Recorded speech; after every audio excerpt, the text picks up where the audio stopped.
Is this thing on? I believe so. Well, alrighty. Good evening, good evening. What's going on, everybody? Welcome to another live pro wrestling talk. Blitzball Champ Gaming here, bringing you the action. I'm your host, Blitzball Champ Jason Ingram. It is Sunday, August 4th, 2024. Hope everybody's weekend was great. We have entered into the month of August, last month of the summer. Hope everybody's been doing well. Hope everybody's been enjoying their summer so far. Princess Fluff, I see you. What's up? Welcome to the stream. But yeah, got back from Charlotte the other day and got a chance to catch up on quite a lot of stuff. We're going to talk pro wrestling tonight, quite a bit. So, a couple of updates, including some pro wrestling tournaments that are currently going on. Going to go over the current standings. I'm going to review SummerSlam, WWE SummerSlam. We're going to talk Saya Kamatani. We're going to talk Mina Shirakawa. We got ourselves new Artists of Stardom champions. So we got quite a bit to talk about. And I know with this week coming up, we got quite a bit to look forward to. Especially with this week. This upcoming weekend starts the 5-Star Grand Prix. And then in another week, it'll be the finals of the G1 Climax 34. We just started the Noah N1 Victory Tournament. So August is really shaping up to be action-packed. Quite a bit. Anyway, Furious, welcome to the stream. I'm doing pretty well. How are you doing? What's good with you? But Snorlax and Grooves, good to see you. Welcome to the stream. What's up? So, let's get into things. First, I'm going to start off by saying, what do y'all think? Well, I guess start off with a question. What do y'all think of the new Dark Phoenix Queen, Saya Kamatani? Got a chance to get a look at her as far back as the 5-Star Grand Prix press conference. She came out, wearing her black and her shorts and, the different look and everything. What do y'all think about Saya Kamatani's new look now that she's part of the Hate faction? I don't know about y'all, but I'm getting Andres Miyagi vibes from Saya Kamatani with this new look. Yeah, I'm totally getting Andres Miyagi vibes. But I mean, I think I can get used to it. I think I can get used to it.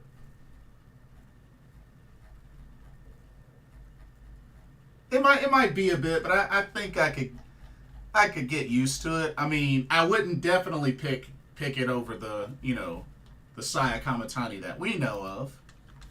But you know what? See for yourselves. For those that haven't seen it, see for yourselves. What do y'all think? That's her in the middle. I mean, it might take some getting used to, but yeah, that's what she looks like. And, she's doing like a lot of the facial expressions. And, like I said, I totally get an Andres Miyagi vibe from her. Do y'all remember Andres Miyagi? Who's now Michiko Miyagi and great. But y'all remember when she was part of Oedo Tai? Kind of like that. Costa the Cray Cray Greek Emo Saya. Pretty much. Welcome to the stream. Furious says, I'm fine just listening while at work. Cool. But yeah, I mean, this is going to take some getting used to. And as y'all are enjoying the live stream, and as I'm running it, I will be enjoying a bottle of Balls Guarana. While I was in Charlotte, I visited a micro center that actually had a case of different flavors of balls. This was a energy drink that I used to drink quite a bit long time ago, especially when it was easily available.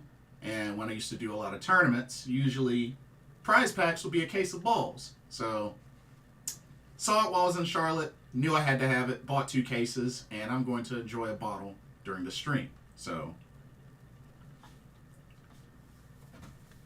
let me open this bad boy. It's Twisty Cap.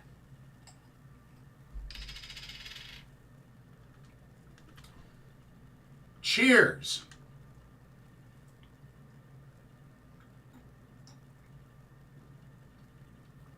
Ooh, still as good as I remember. Ah, nice. Furious says, she looks good in black. Tora with short hair looks strange. Yeah, ever since Tora, did the whole face paint and the hair and all that, I've never really been a fan. But she's definitely transformed quite a bit since before Oedo Tai, that's for sure. Jesse Midnight Crawler, stay hydrated, my friend. Cheers. Appreciate you, and welcome to the stream. Cheers to pro wrestling, indeed, indeed. But yeah, Saya came out to the press conference, just taking her sweet time and just, the facial expressions and everything like that. But you could definitely tell, different demeanor. And, a lot of Saya fans, like I said, I'd love to hear from y'all. But I think I could get used to it. I think I could get used to it. Cost of the Cray Greek says, last night match at Hamamatsu, she wrestled heel, and honestly, she seemed to be having fun so far in this heel run. Yeah, that I definitely did notice. Especially, I like the little mind game that she played with Azumi. I thought that was pretty funny. But I definitely look forward to see if she's going to rock, like, some completely new wrestling gear. You know what I mean? Because, she came out with the shirt and shorts. But I expect to see her bust out some new gear. You know what I mean? Like entrance, like some new gear. That's what I'm looking forward to see. Is what kind of new gear is she going to rock. You know what I mean? So, definitely looking forward to that. Fukigen Death came out with a whole new onesie to represent hate. So, yeah. Definitely really, really interesting to see how this is going to go for Saya Kamatani. A whole new attitude, whole new look, whole new faction that she's part of. So, hey, we'll see how it goes. But hate is off to a great start. For sure. Definitely off to a great start. Ricardo, welcome to the stream. How's it going tonight? It's going good. How are you? What's new with you? And also, we have new Artist of Stardom champions. As Cosmic Angels, Tam Nakano, Saori Ano, Natsupoi were able to dethrone Empress Nexus Venus to win the titles. So now both Saori Ano and Natsupoi are double champions. Cosmic Angels has 2 double champions now. Natsupoi with the Artist and Wonder Belts. Saori Ano with the Artist and Sendai Girls World Championship. Double champions everywhere. It's crazy. Cost of the Cray Cray Greek says the Golden Phoenix, but in black and maybe some purple in there. Oh, yeah, I could definitely see some purple in there. Yeah. I mean, recently she would wear green and then she switched to red, so I definitely could see some black and purple. Yeah. But yeah, should be interesting. And now, EXV looks totally depleted. Micah no longer has the World of Stardom Championship. And now her, Mina Shirakawa, and Zayn no longer have the Artist of Stardom Trios titles. And then what happens next? Mina and the ladies are all in tears. And Mina Shirakawa's like, you know what? Bump this. I'm going back to the States. Oh, say, can you see? Mina is returning to the USA. To America. Oh, say, can you see? Mina is returning to America.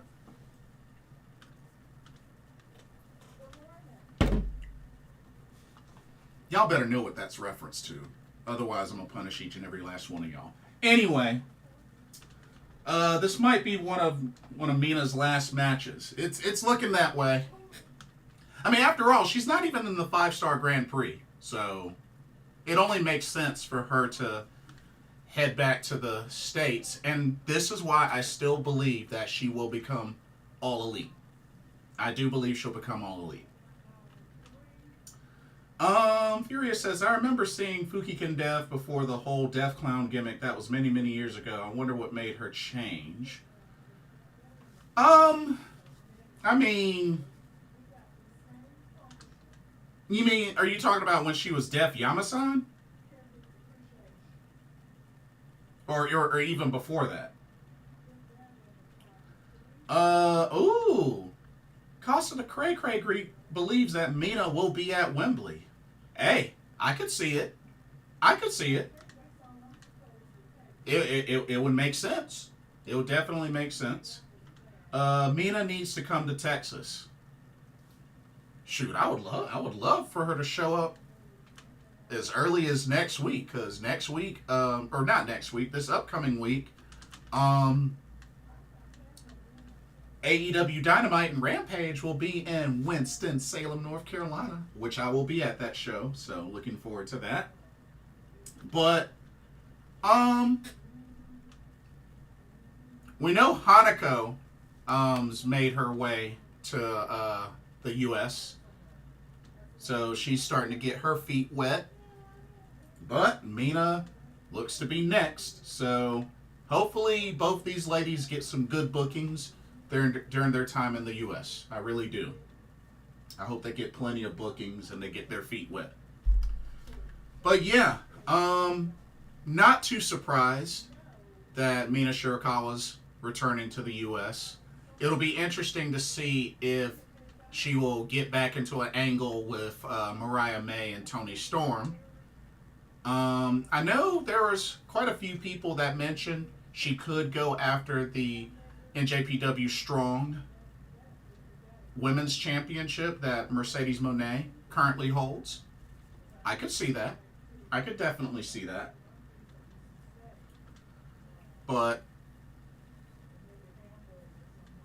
yeah, I think it'll be interesting to see what they do with Mina upon her return to the States.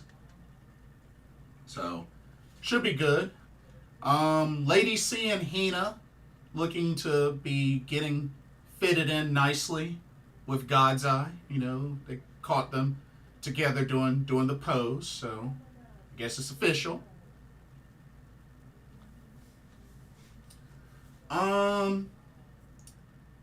Cost of the Cray Cray Greek says, I hear Hanako wants like 50 for a pic and or autographs, but don't hold me to that.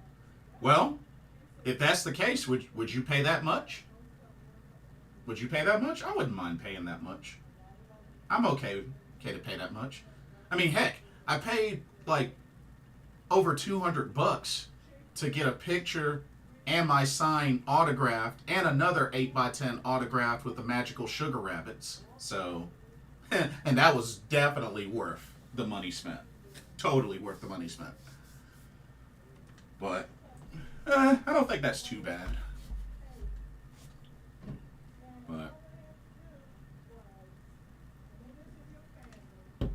But yeah, now that hate has really gotten underway in Stardom,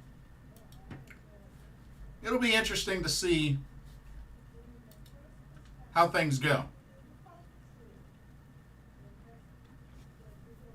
But just to reiterate, 5-star Grand Prix is right around the corner. Starts this upcoming weekend, August 10th. So we got dates on, let's see, August 10th is the opening. Full schedule details. Excuse me. So here we go, full schedule. We got opening day at Yokohama Budokan this upcoming Saturday, August 10th. Then August 11th, it'll be Red Stars matches at the Shibuya Ward Sports Center. Here, you know what? Here, I'll share this so that everybody can see. Here you go. So, August 11th, Red Star matches at Shibuya Ward Sports Center. August 12th, they have a day show and a night show. Blue Stars mainly on the day show at Tochiki Light Cube Usanomiya. And then they have a night show, same venue. On August 15th, Red and Blue Stars matches at Corcoran Hall. August 17th, Blue Star matches at Kyoto KBS Hall. August 18th, Red Star matches at Art Center of Kobe. August 20th, Blue Star matches at Osaka Edion Arena, number 2. August 23rd, Red Stars matches at Sendai Pit.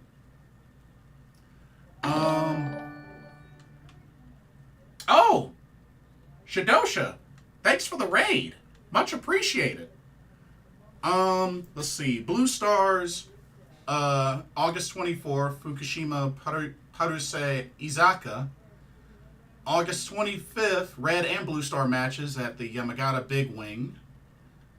And then the quarterfinals, because the playoffs will begin, don't forget, it's 2 ladies, the top 2 of each block that will advance to the playoffs. So the quarterfinals will be on August 28th at the Shinjuku Face.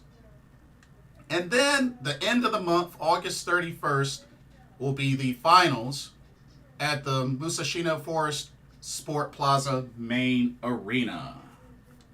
So that is your schedule for this year's 5-star Grand Prix.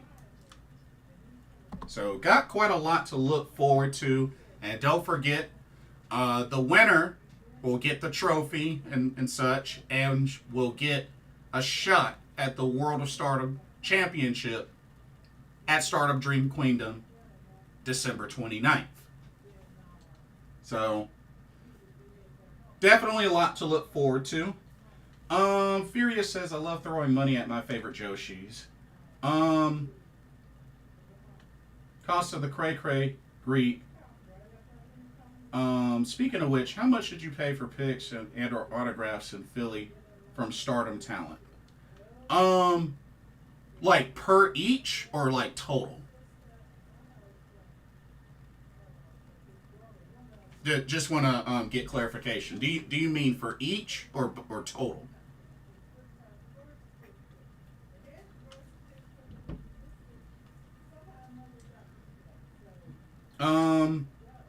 Cost doesn't matter unless I'm broke. I like the way you think, Furious. I like the way you think. But Man, all these pro wrestling tournaments. Goodness gracious. And also, Marigold has gotten underway as far as getting, because they got some matches to knock out for,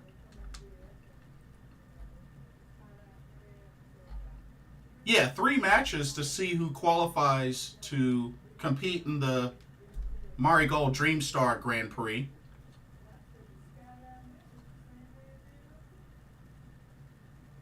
Oh, both? Let's see. So for Stardom specifically, a lot of the talent were 50, like combo, which is usually picture and the 8x10 autograph. Shuri was 60, if I remember correctly. Shuri was 60. She was a little bit more. But I did a separate meet and greet with Shuri. I did the meet and greet that she did after the DDT show. Because she actually did 2 meet and greets. One was the Stardom, the main Stardom one. And then she did a special meet and greet where it was just her after the DDT show, but before the GCW, JCW versus the World show. But on average, each of the Stardom talent, the combo was 50. Was 50 apiece. So let me divvy up how many folks I met. So hold up. So I met Shuri, met Starlight Kid, Mayu Iwatani, Tam Nakano, Konami, Mei Sarah, Momokogo, Azumi,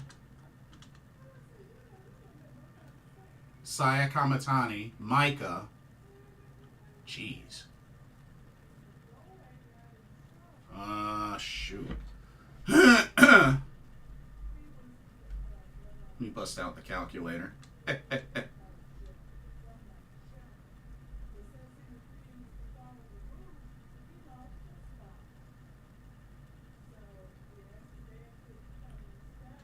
So about 510.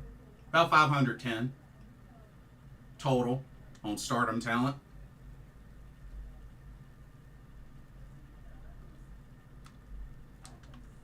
Yep, about $510. And that's just on the Stardom talent.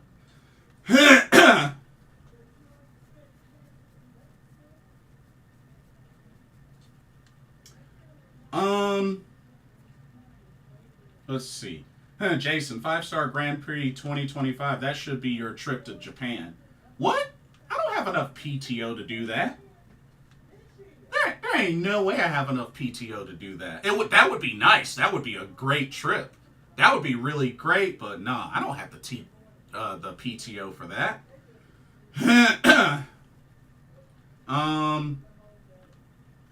Furious met Rika Tatsumi twice. Nice. Miyu Yamashita and Maki Ito charged 50 for their combo. Yeah, which I had met them before as well. I met Miyu twice, and Maki Ito I met once, but it was back at WrestleCade, so. But yeah, really, really cool.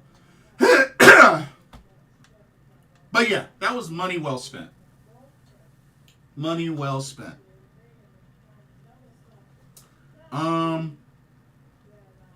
And Furious says, dang, that's half my rent. Yeah, I feel you on that. I feel you on that.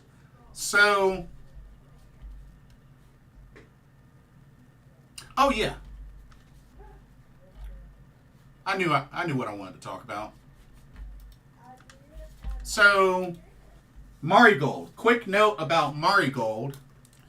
We have our first participant that has qualified for the the Dream Star Grand Prix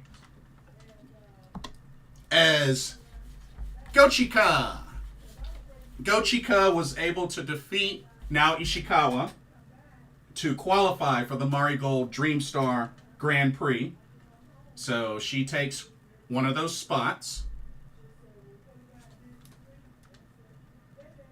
So they got 3 more spots left, which one of them is going to be a wrestler from a different promotion.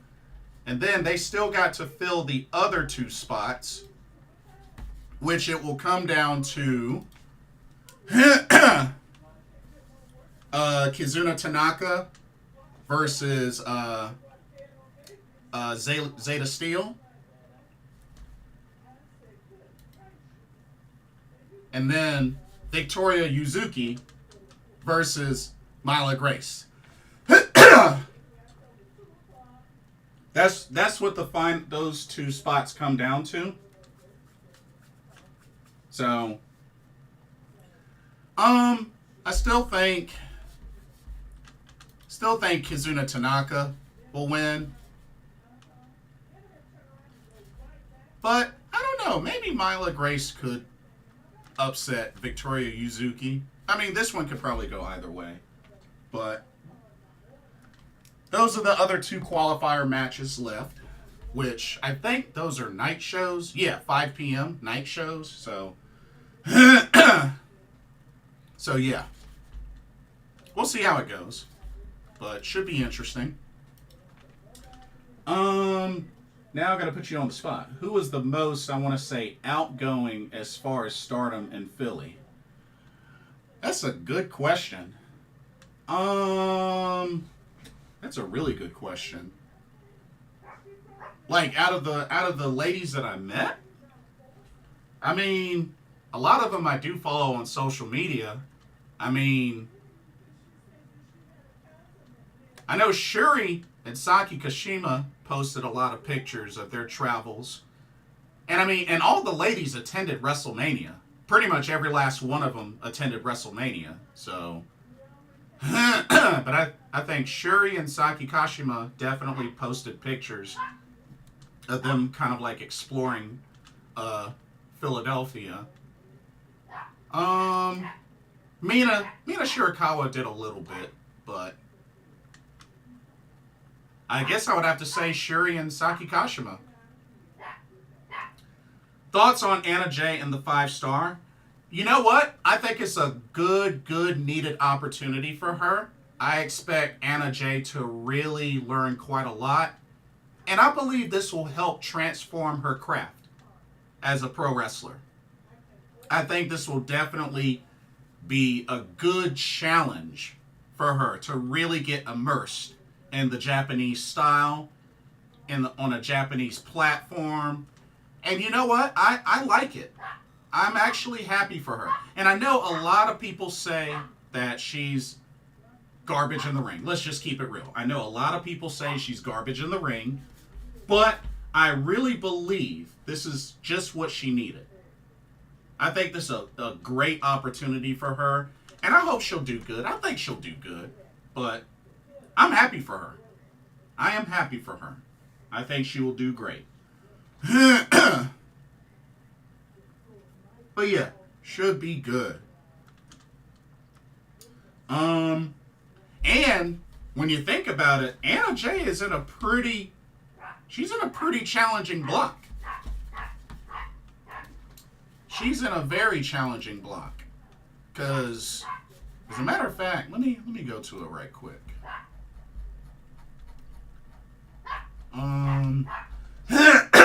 Let me just pull up that spreadsheet. Let me pull up that spreadsheet.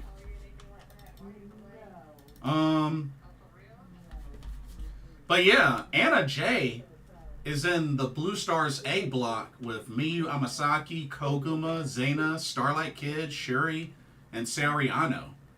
So that's some pretty challenging talent in that block. I mean, I'm kind of curious to see how she fares against the Starlight Kid and Shuri and Saori Anou and a Koguma. You know what I mean? I would love to see how she does in those matches. I mean, after all, she's gone up against Mina Shirakawa. You know, she's gone up against Hikaru Shida. I mean, she's gotten a splash of experience against Japanese talent back in AEW, but she's about to really get immersed into that with this tournament. So, I think it's a Good challenge. It's a good challenge for her. Really good challenge for her. Let's see. Yeah, that's the little puppy. She's a menace. Yeah, she was looking at me the whole time. Fury says, I wish I could go to more wrestling shows. I've only been to one. Wait, you only been to one? Oh man, we gotta get you to some more. Gotta get you to some more. Happy for Anna Jay and hope she does well. I think she will. I do think she will. I'm confident that this is just what she needs. Just what she needs. Okay. Speaking of tournaments, let's dive in to some current standings. And y'all already know which tournament that I'm going to start out with. Where my Tej fans at? Where my Tej fans at? Let me hear you. Because we had ourselves some matches over the weekend. Tokyo Princess Cup. We had some upsets. So I've been looking forward to talking about this tournament. Tokyo Princess Cup 11. The quarterfinal matchups have been set. Let's take a look. All right. So we know that the quarterfinal matchups will take place on August 10th. Dang, that's the same day as the start of the 5-Star Grand Prix. Man, this upcoming weekend's going to be busy. Goodness gracious. Okay, quarterfinal matches have been set.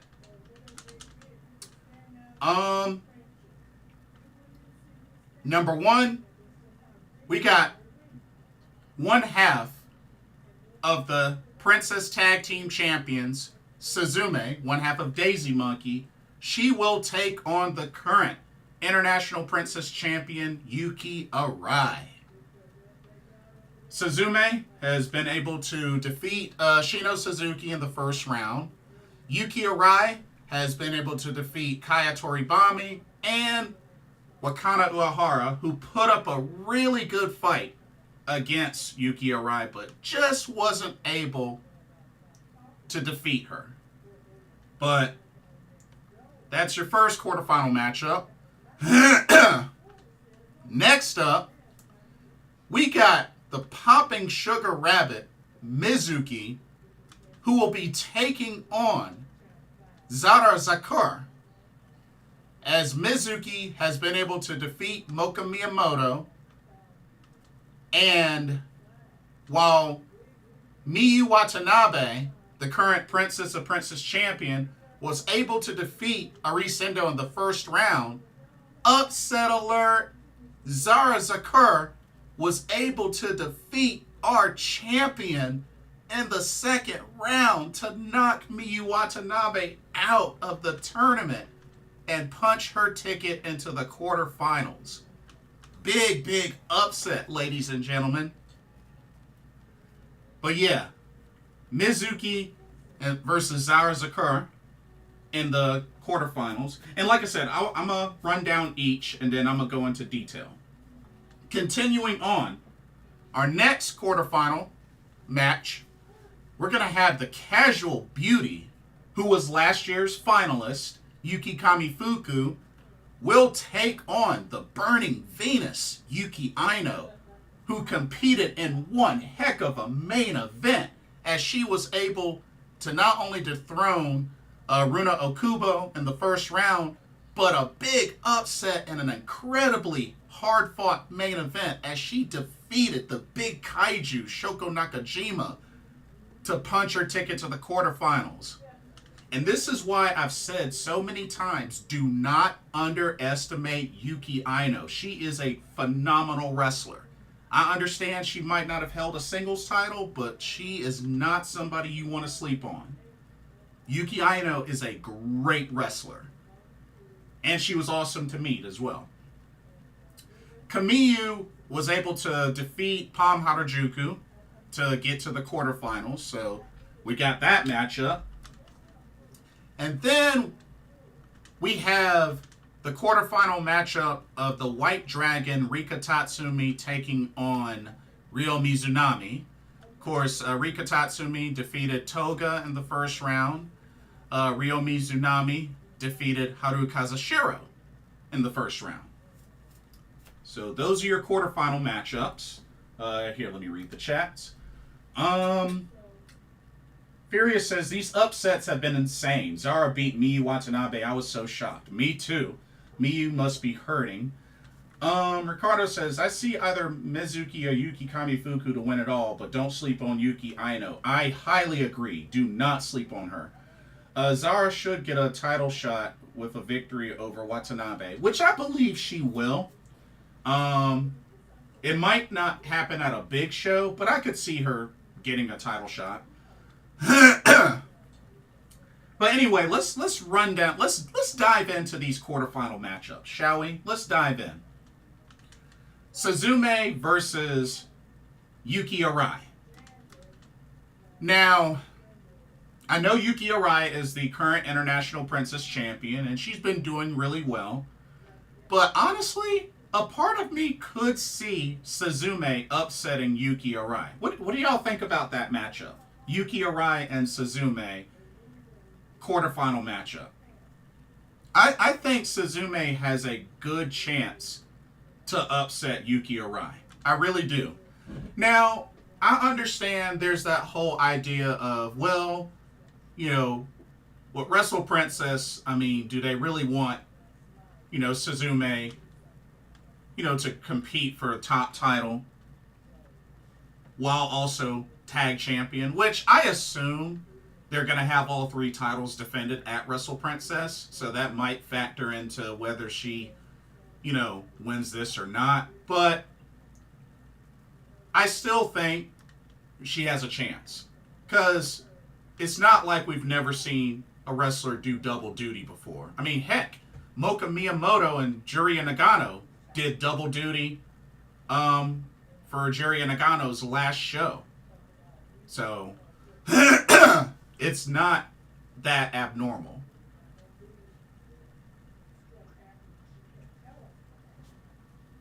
But I would love to see Suzume defeat Yuki Arai and punch her ticket to the semis.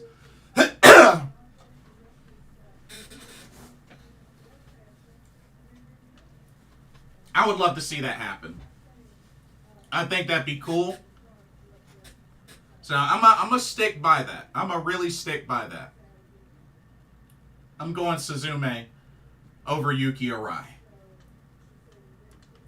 Now, Mizuki versus Zara Sakura. Now, keep in mind, this is a singles match that has happened before, and Mizuki got the victory. So this is a run back. This is a run back. So I'm gonna go ahead and say it, y'all. I think Zara Sakura picks up the win over the Popping Sugar Rabbit, and I think she punches her ticket to the semis. Yep. I think Zara Sakura makes it to the semis. Furious says, it's hard. TJPW pushes Arai like crazy. The B has been strong this year, though. I go with her. Yeah. And more, Suzume has definitely gotten her feet wet as a singles wrestler as well. So, definitely, I wouldn't sleep on her. But, yeah, I'm picking Zara Sakura to defeat Mizuki. I think she will avenge her recent loss to her, which was a great match. That was a really great match. But, yeah. So, Suzume and Zara Sakura, I think, qualify for the semis. Now, here's the tough one. These next two are really, really tough. We got Kamiyu versus Yuki Aino. Now, of course, Kamiyu was a finalist last year, but she lost to Miyu Yamashita.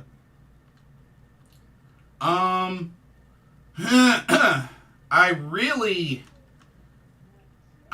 like the momentum that Yuki Aino has going into this matchup after the incredible main event victory she got over Shoko Nakajima. So, oof. I'm going to have to think a little bit about that one. Final Boss, welcome to the stream. Off topic, but just curious, are you excited to see Julia and Stephanie Vaquer in NXT? Yeah. Oh yeah, I like them both. I've seen Stephanie Vaquer live, of course, through the Stardom show in Philly. But yeah, I'm looking forward to it. I hope they do well. Both are great wrestlers. It's funny because I used to can't stand Julia, but now I've gotten to liking her. So, yeah, I believe they'll do great. I'm looking forward to when they show up in NXT. Should be awesome. But yeah, good question.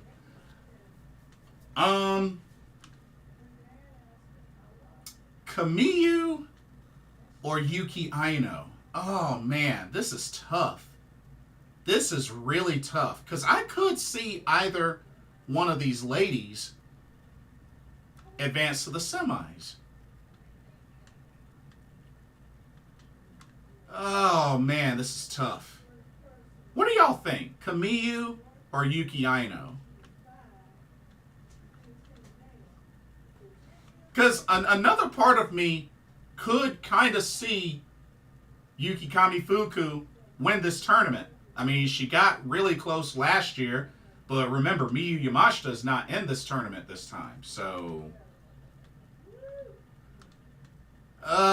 this is tough.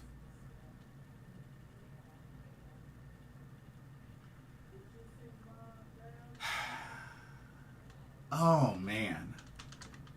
Furious is going with Yuki Aino.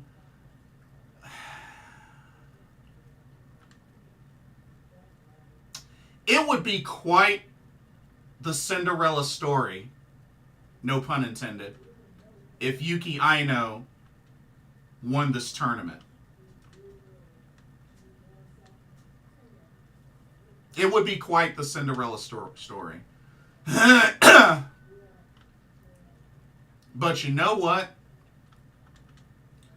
I'm gonna play it safe and say Kamiyu. I gotta play it safe.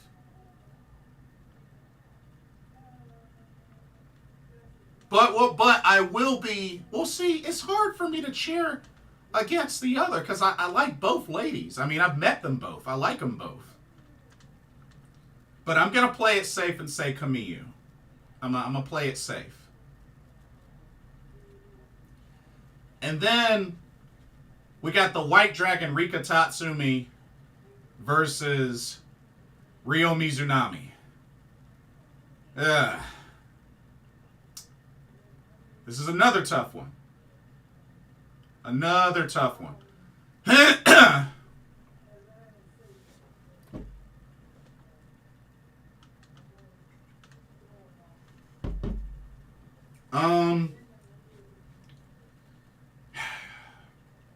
To be honest, I really want Rika Tatsumi to win. I'm going to be pulling hard for Rika Tatsumi in this matchup.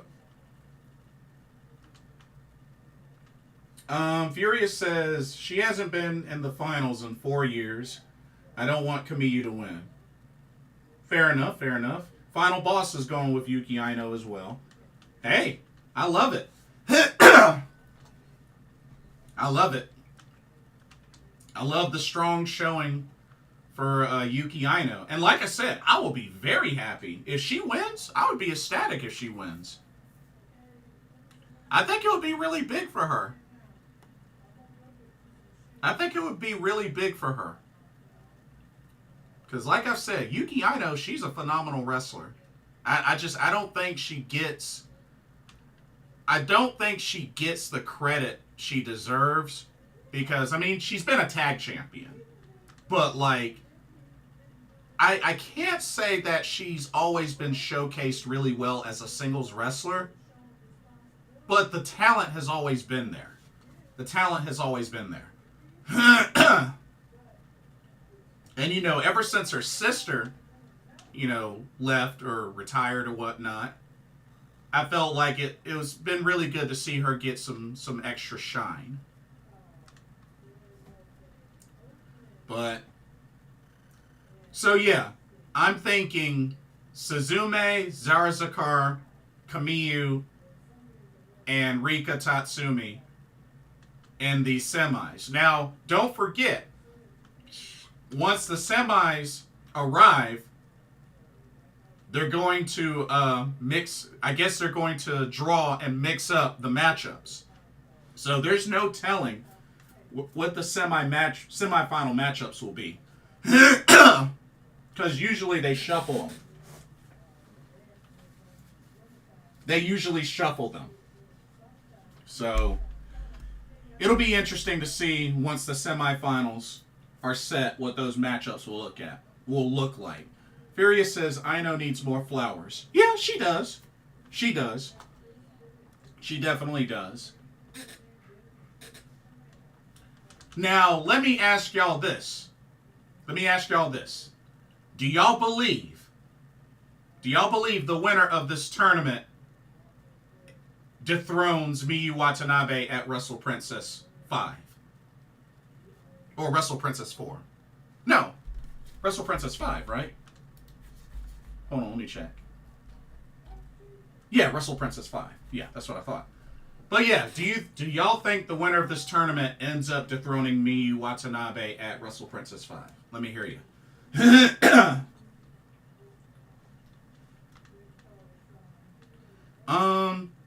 Furious is going with Rika Tatsumi.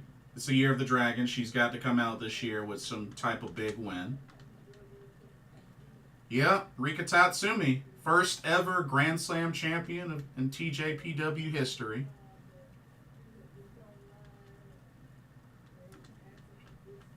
And just to remind everybody, Wrestle Princess 5 will be Sunday, September 22nd.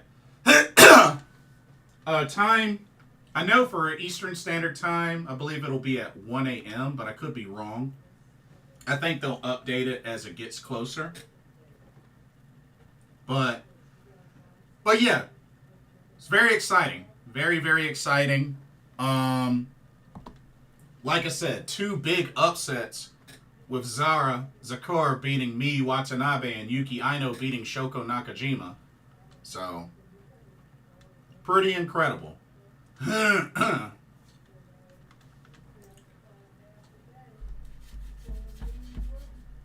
Let's see. There's something else I wanted to check.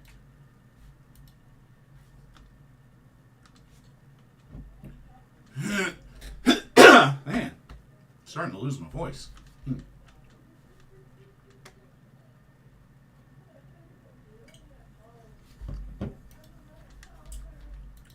Let's see.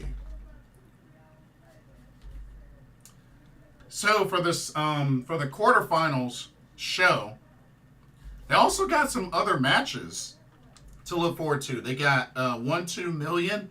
1-2 million. They're going to be taking on the tag team of Masha Slamovich and Toga. We got ourselves a tag team match, Aris Endo and Chika Nanase. They'll take on Kaya Toribami, Moka Miyamoto. Nice. Got a three-way match. Three-way match. Palm Harajuku versus Mahiro Kiryu versus Runa Okubo. And they got a 8-woman tag match. Miyu Watanabe, Raku, Shino Suzuki, Uta Takami, so the Up girls, against Wakana Uehara, Kira Summer, Haru Kazushiro, and Shoko Nakajima.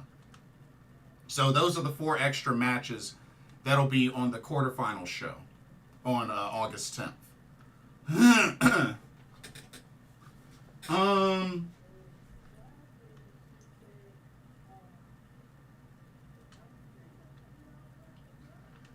Furious says, I could see Miyu keeping this belt until the end of this year along with Daisy Monkey. I think Yuki Arai, on the other hand, doesn't have much longer with her belt.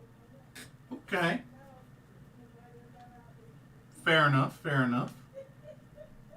But yeah, if you ask me, I think Daisy Monkey, they're probably going to have those tag titles for a long while.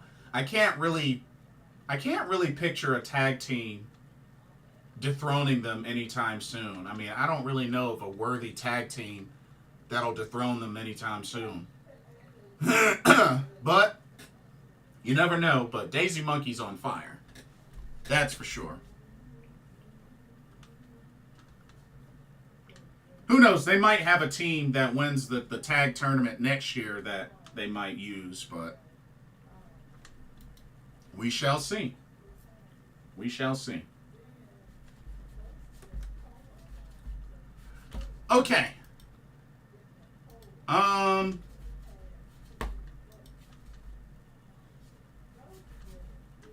Let's switch gears. Pro Wrestling Noah.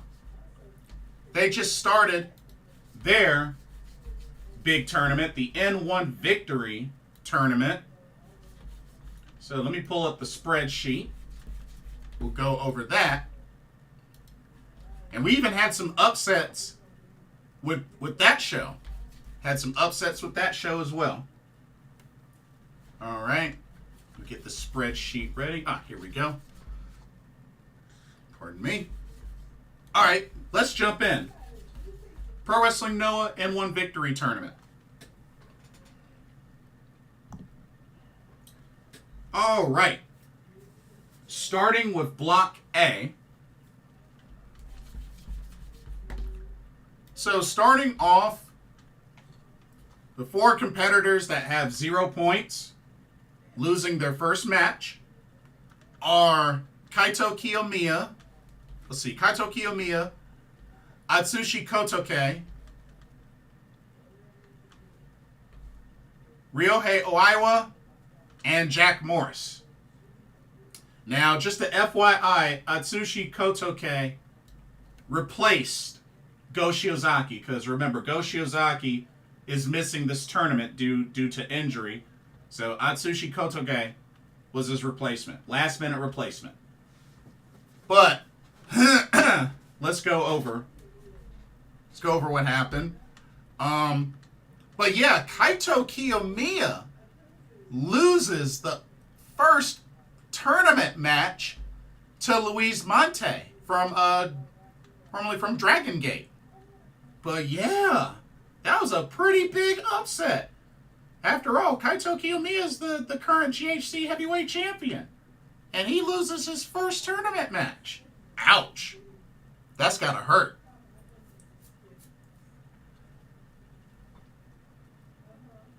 And then, Atsushi Kotoke lost his first match against Dragon Bane. Ryohei Oiwa lost his first match against Josh Briggs. And Jack Morris loses his first match against Masaki Tamiya. So those are your 4 competitors opening up with a record of 0-1, 0 points. But, you know, it's still early. It's still early. The tournament just started. But kudos to the 4 competitors starting off 1-0. Masaki Tamiya, Dragon Bane, Luis Mante, and NXT's Josh Briggs. Shout out to Josh Briggs, ladies and gentlemen, opening up with a victory over Ryohei Oiwa in very impressive fashion. I got a feeling, I think Josh Briggs can end up doing pretty well. I think he can end up doing pretty well in this tournament. You know, I've met Josh Briggs, a really cool guy. Like I said, strong, powerful, athletic. I think Josh Briggs will do well. I think he has potential to do well. Luis Mante, I don't know that much about him. But, like I said, very impressive victory over Kaito Kiyomiya. So, I'm going to be keeping my eye on him. Dragon Bane, of course, Definitely like Dragon Bane. I've always enjoyed him and Alpha Wolf teamed up. But, of course, they're in separate blocks. But got the victory over Atsushi Kotoge. And one of my favorites, Masaki Tamiya, with the victory over Jack Morris.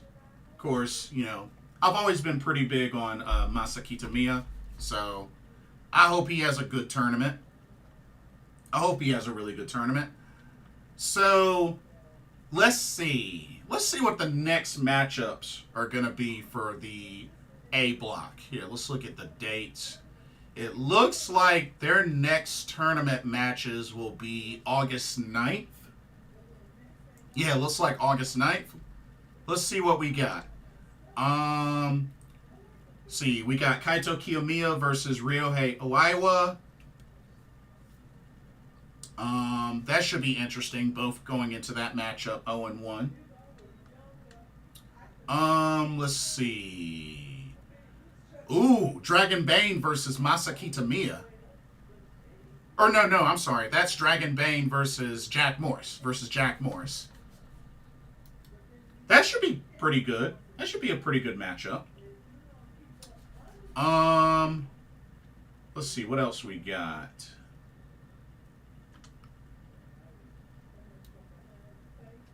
Masaki Tamiya versus Luis Mante. Okay. That should be good. That should be really good. Josh Briggs. Who's his next opponent? Atsushi Kotoge. Okay. Hey, I can see Josh Briggs winning that one.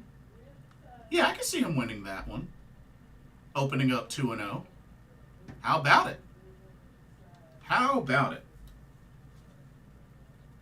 So those are the August 9th matchups. Those are the next A block matchups. All right. Let's go to Block B. Hold on 1 second. Bear with me for 1 second before I get into this. Just want to check one thing. One quick thing. One quick thing.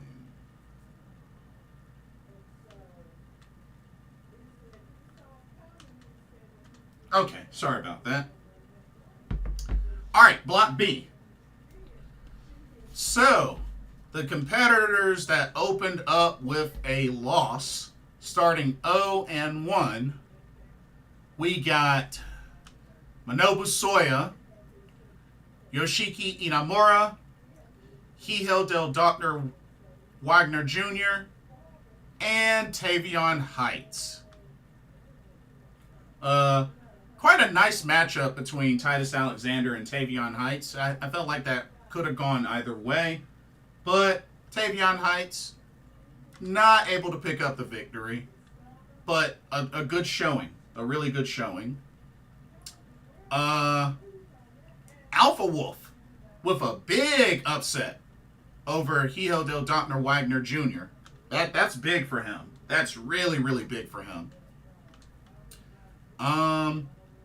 Yoshiki Inamura, I really hope he has a better showing this year because, last year he didn't get a single victory last year. So I really hope that won't be the case this time around. Ulka Sasaki, like I said, ever since he won the GHC National Championship, dude has been on a roll. And honestly, he's kind of been on a roll since he joined the Pro Wrestling Noah roster. You know what I mean? So, Ulka Sasaki could be a big threat. And I was really, really bummed that Minobu Soya lost to Keno. I was like, dang, man. I wanted Minobu Soya to beat Keno, but oh well. But hey, it's just the first match. It's just the first match. But definitely a great opening night for the N1 Victory Tournament. But yeah, everybody that's 1-0, Keno, Ulka Sasaki, Alpha Wolf, and Titus Alexander. And I think Titus Alexander will definitely have a good tournament. I've gotten a chance to see him live a number of times. I really like what he brings to the table.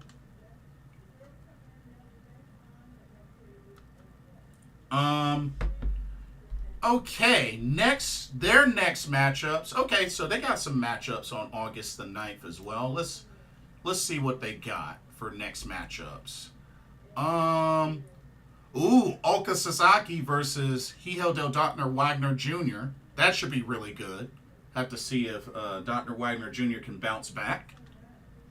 Alpha Wolf versus Yoshiki Inamura. Okay.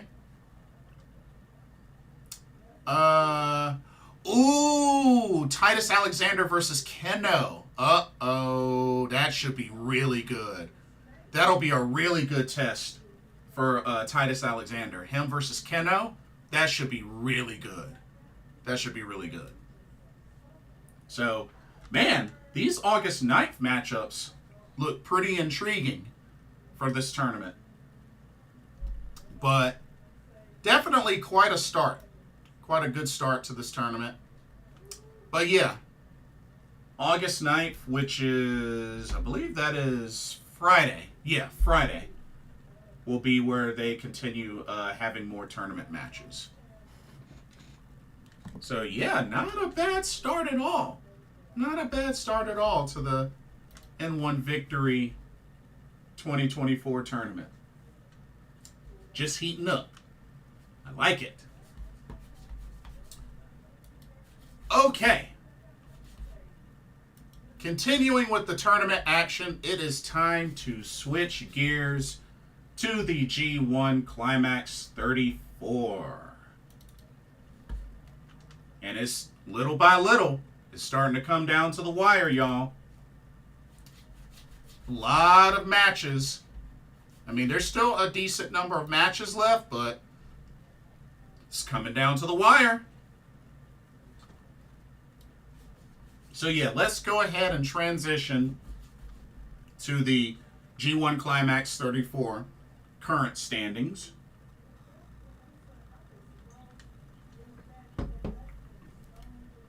All right, Block A. All right. It's a lot of green, a lot of red. Okay.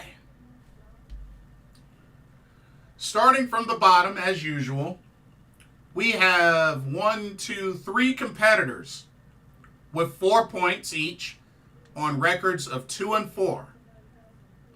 Those competitors are Caleb Newman, Jake Lee, and the Great Okan.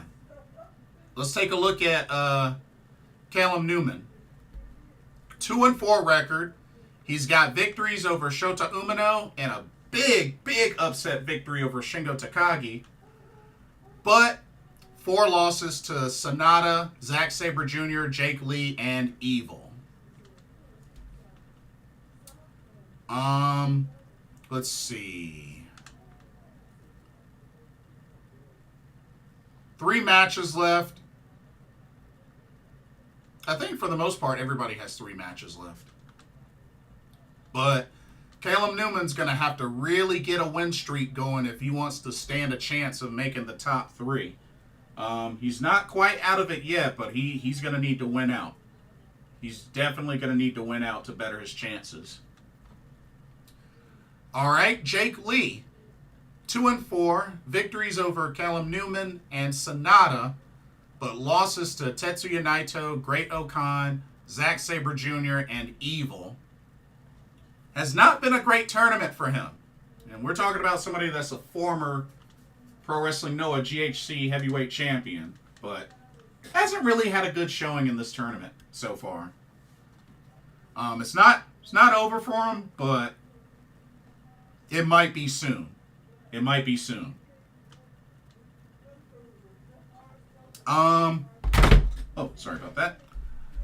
And then we have the Great Okan, who got off to a pretty rough start, but was finally able to get some wins.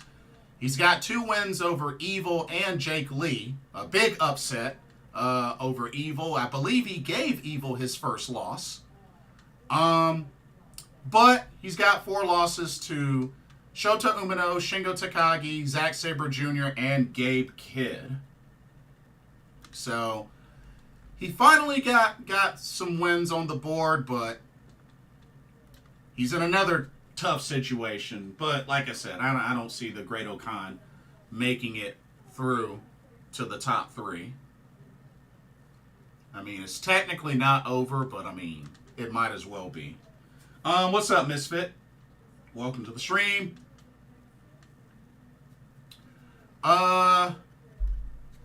Let's see.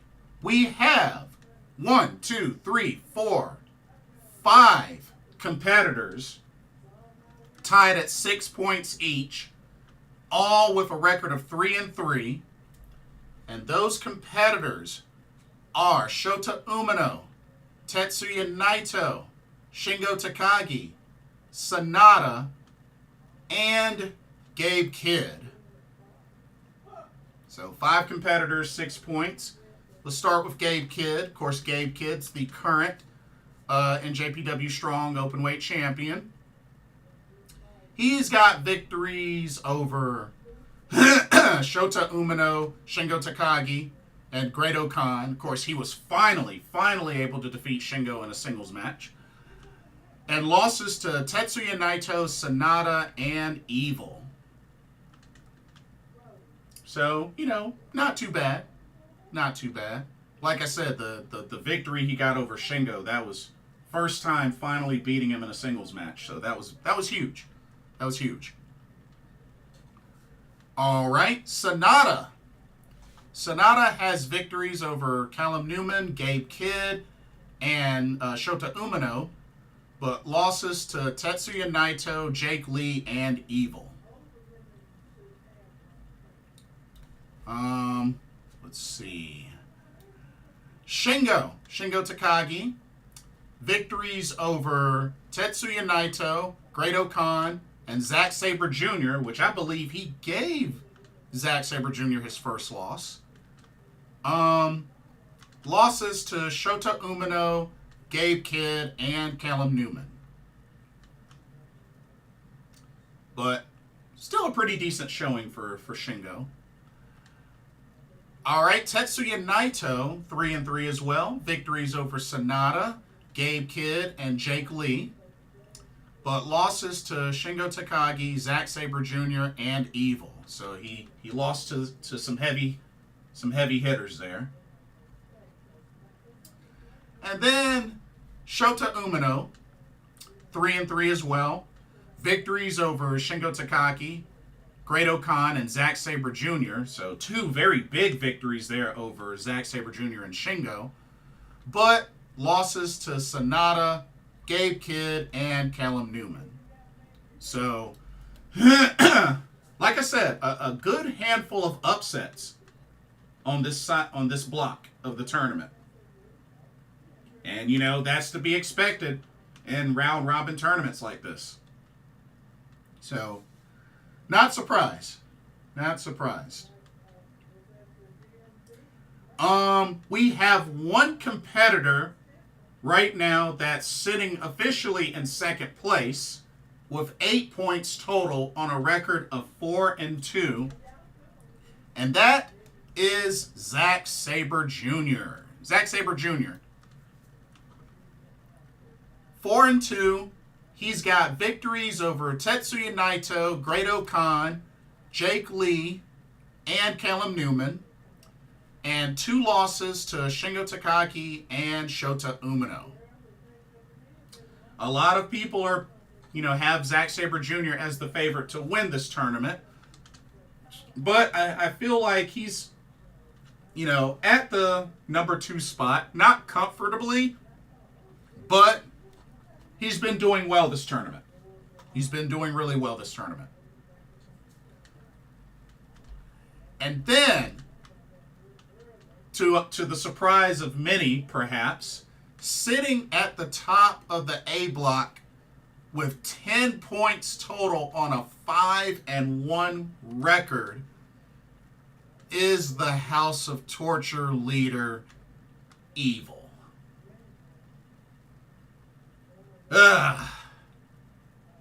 Freaking House of Torture.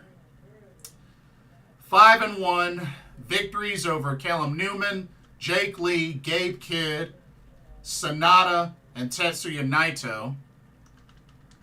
And the one loss to Great-O-Khan. The big upset.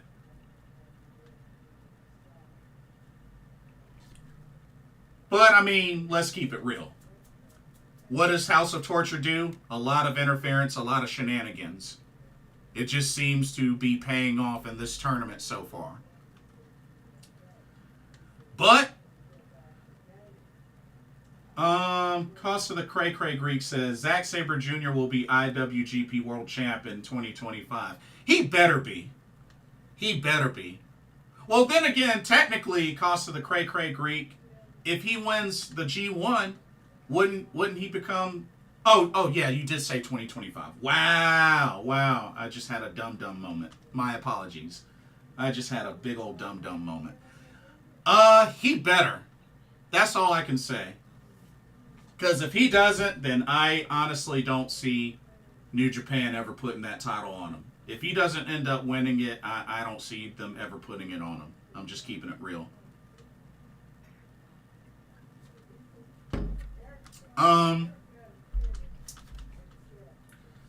Next matchups. Let's see. What is today? The 4th. Looks like the next matchups will be on August the 6th. Let's see what we got. We got, let's see. Okay, we got Shingo Takagi. Or wait a minute. Shota Umino versus Tetsuya Naito. That should be a good matchup. We got Shingo Takagi versus Sonata. That should be really good. Okay.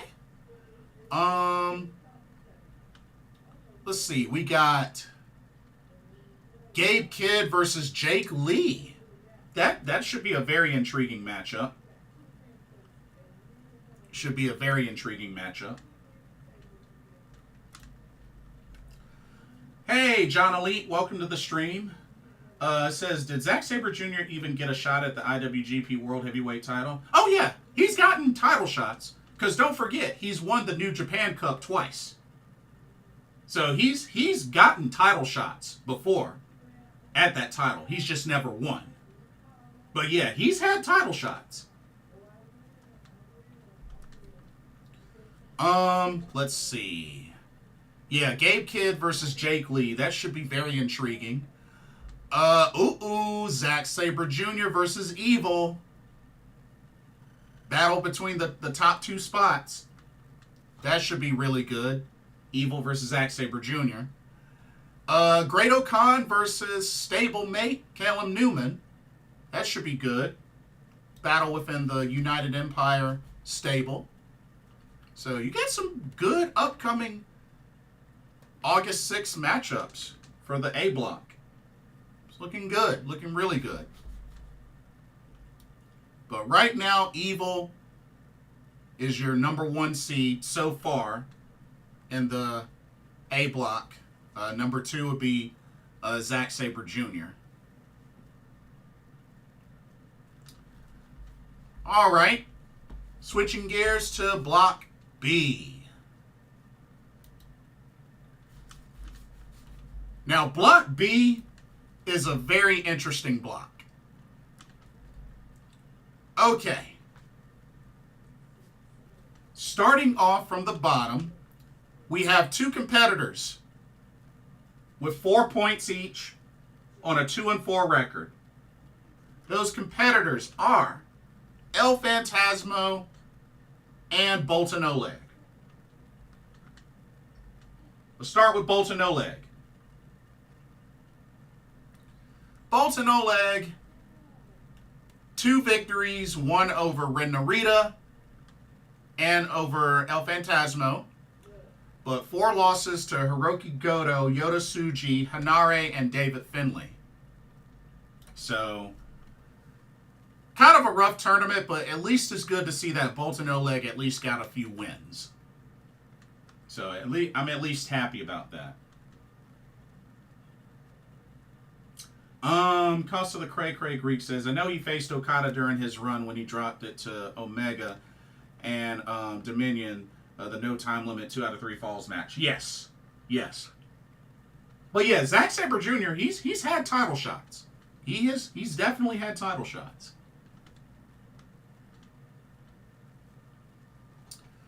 ELP 2-4 victories over Yota Tsuji and Yuya Uemura, which were actually pretty big victories because Yota Tsuji, I mean, he's no slouch, and Yuya Uemura was kind of on a win streak for a while.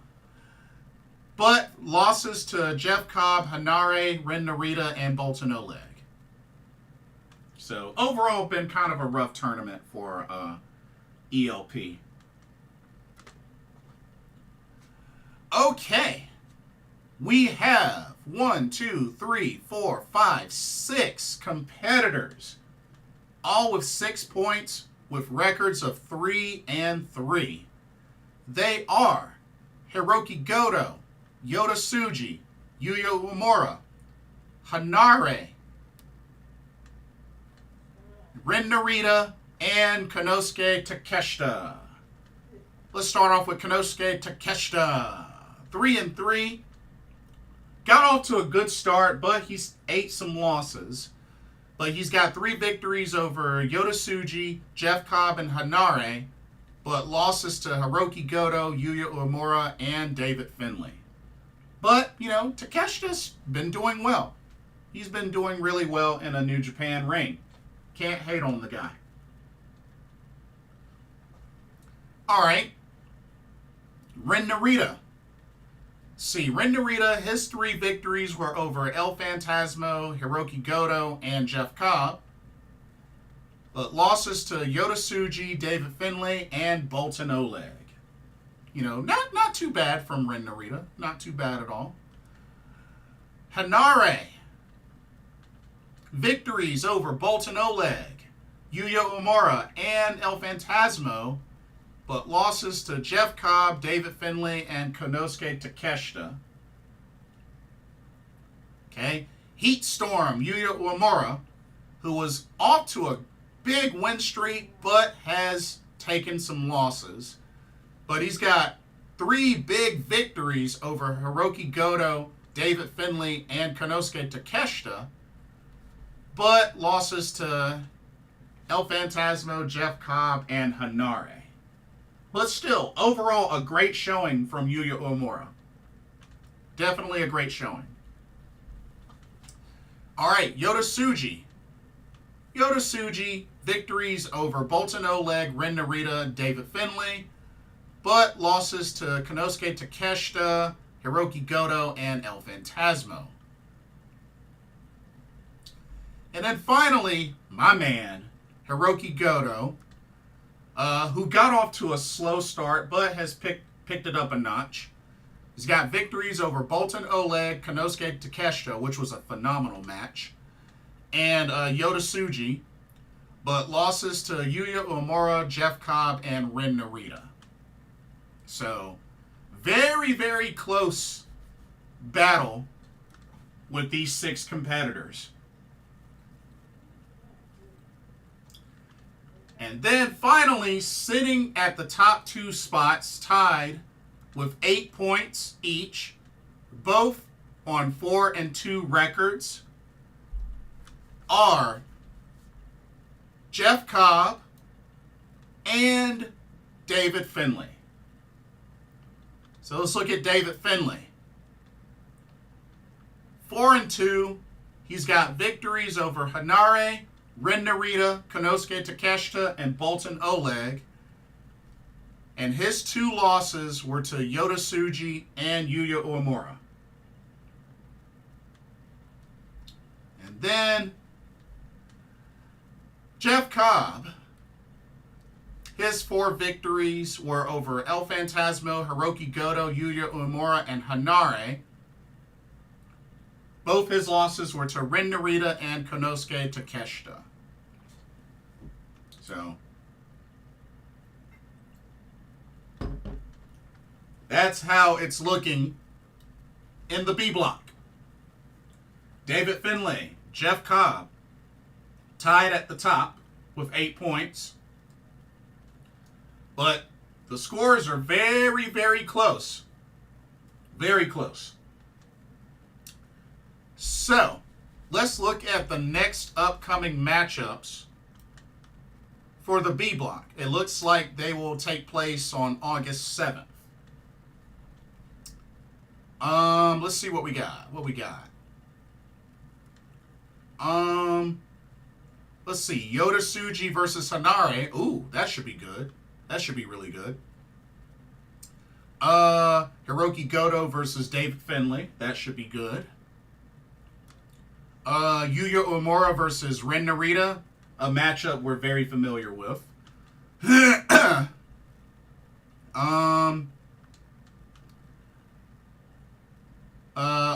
ELP. El Phantasmo will take on Konosuke Takeshita. Ooh, that's going to be a tough matchup for him.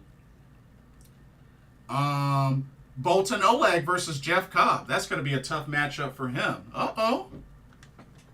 ELP and Bolton Oleg going to be tested.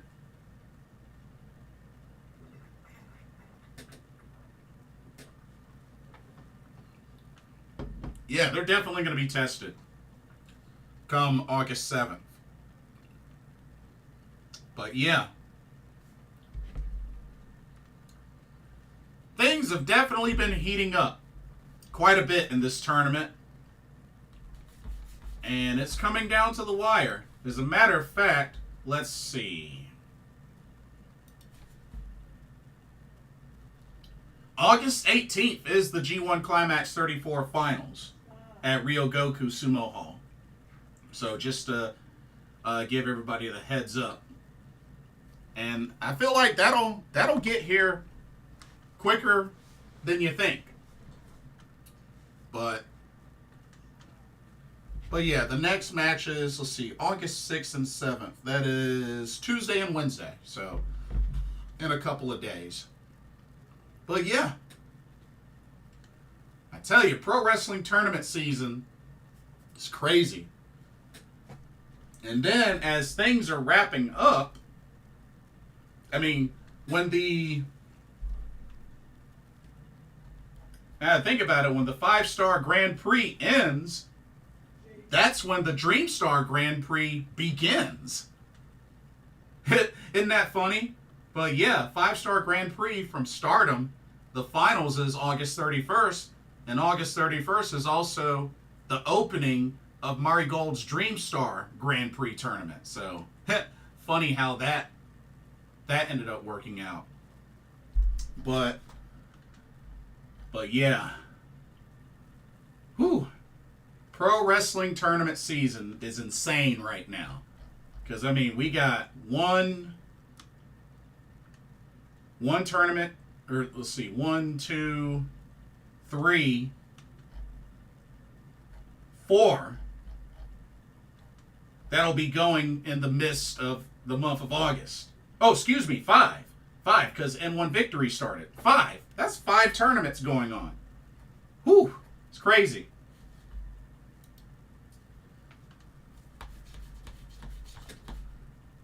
Alrighty. Now let's go ahead and switch gears. Oh, here's an update. So, anybody going to Capital Collision, NJPW Capital Collision? They just posted another update. Check it out. So, the NJPW Strong Openweight Tag Team titles will be defended, as TMBK's Mikey Nichols and Shane Haste will defend against the team of Hechicero and Virus, who were victorious. I believe they were victorious at CMLL Fantastica Mania. But, yeah. Big opportunity for Hechicero and Virus. So, hey. Should be good. Should be really good. And, you know, they got to start gearing up for this show, which Capital Collision is on August 30th, which they've already gotten a couple of matches. They've already got a couple of matches set for Capital Collision. Like, I believe they have... Hold on, let me go through. Because they got a couple of matchups set already. Oh yeah, that's right. Gabe Kidd will defend the strong openweight championship against Leo Rush. That should be good.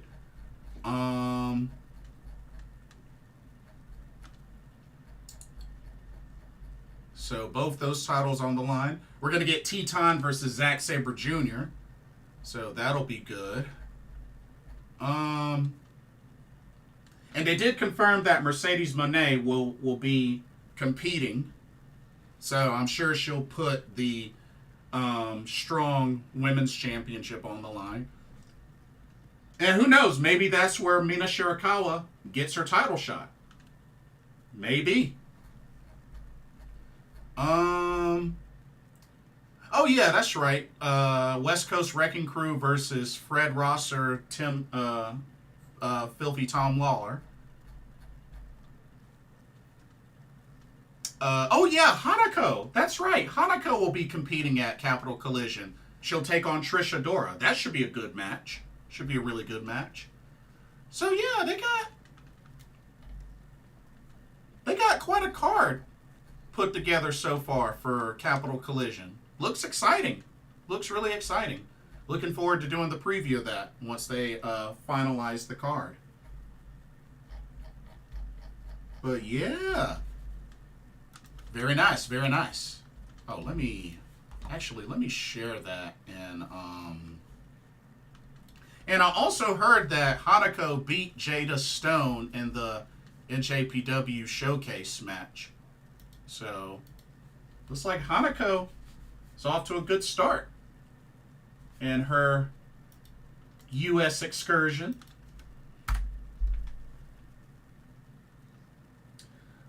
Saki and Poi both have a je ne sais quoi about them. I don't know what that means. I rave about it all the time. Oh, Saki Kashima and Poi and Natsupoi? Interesting.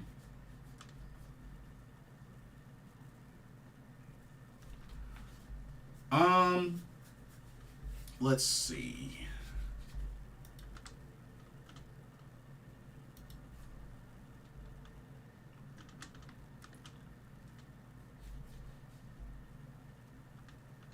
Let me check something right quick.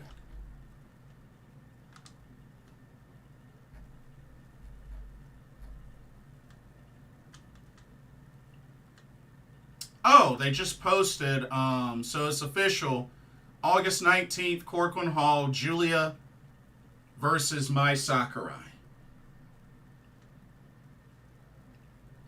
It's her final match for Mari Gold. Gets Mai Sakurai. Good stuff, good stuff.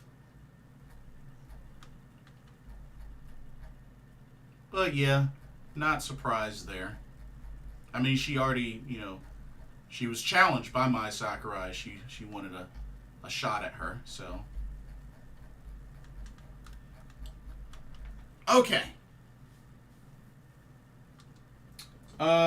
Notice how Poi does a similar eye gesture like Naito does. Oh, that? Oh, yeah. Fair enough, fair enough. Yeah.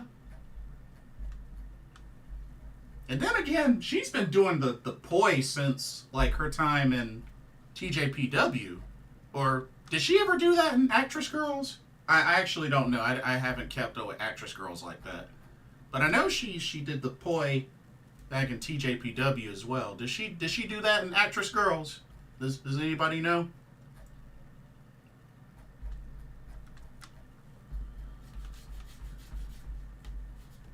Let's see. Okay. So, I'm gonna get ready for the review of SummerSlam. Let me save this right quick.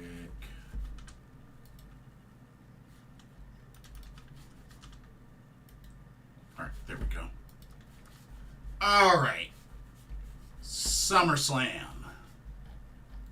WWE SummerSlam 2024.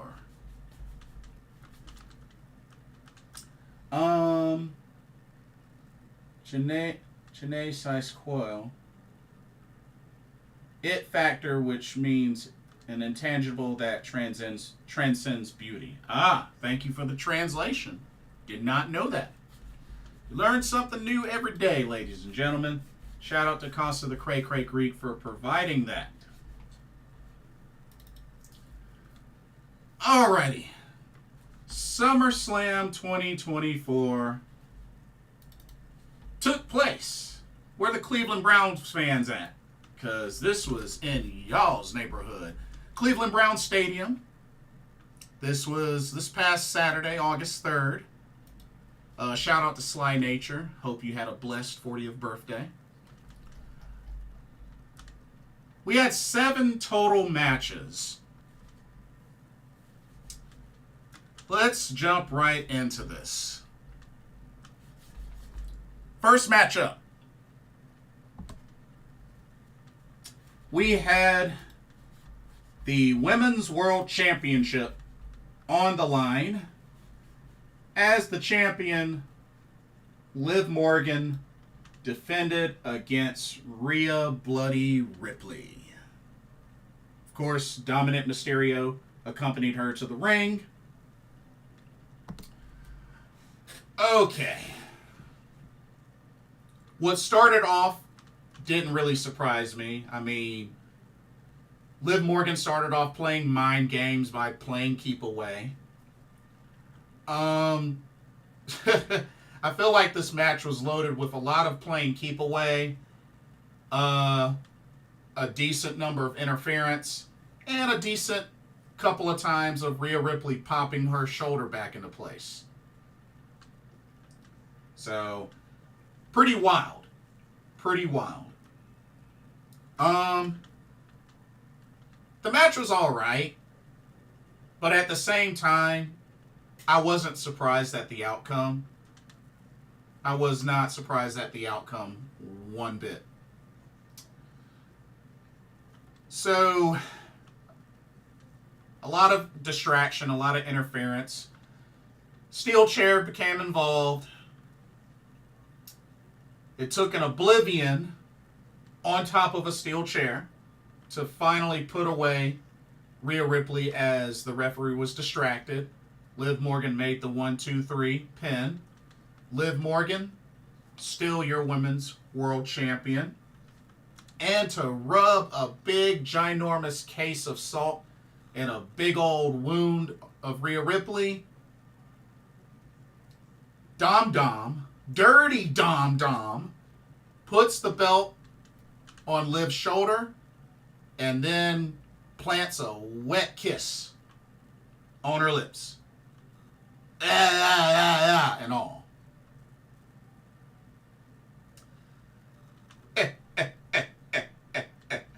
Oh, man.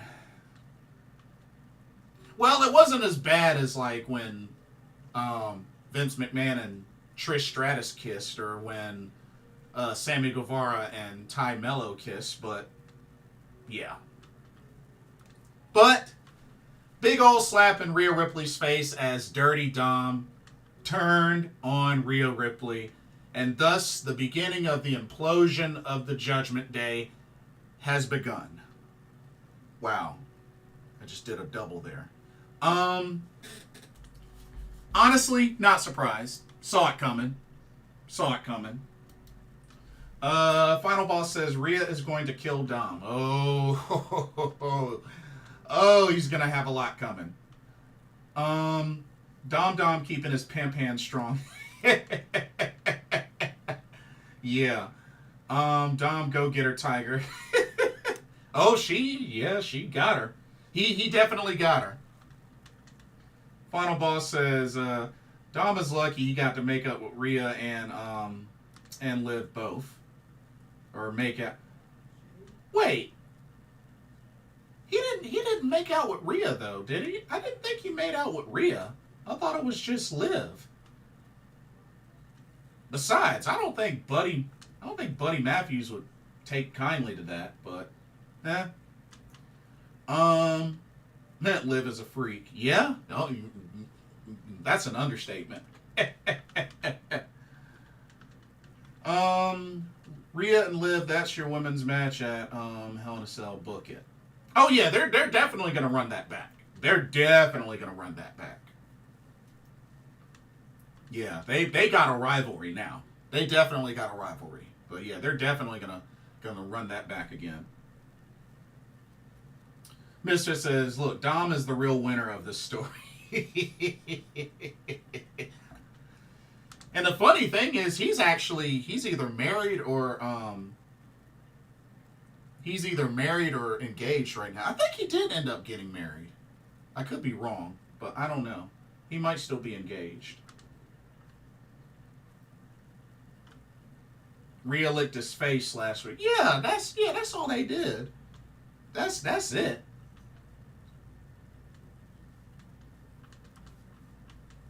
It's kind of nasty, but that's all they did. But yeah, Liv Morgan retains. And Dom is her new boy toy. Okay, so Dom did get married. Okay, thank you. I couldn't remember if he was still engaged or if he finally did get married. Okay, so he did finally get married. Gotcha. Buddy Matthews wants to get in on the action. Oh Lord. y'all play too much. Y'all play too much. Okay. Let's go on to the next matchup. Okay. We had the Intercontinental Championship on the line. As the champion, Sami Zayn defended against Bron Breakker.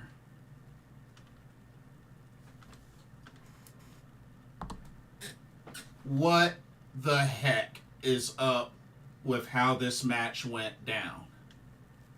So you mean to tell me they had the banger that they had at Money in the Bank, long drawn out action packed, and then all of a sudden in the rematch, Bron Breakker defeats Sami Zayn in under 6 minutes? Really? Really? Man, that's kind of a slap in Sami Zayn's face, if you ask me. I mean, I don't dislike Bron Breakker, but come on. After the showing at Money in the Bank, and then he just beats Sami Zayn in under 6 minutes?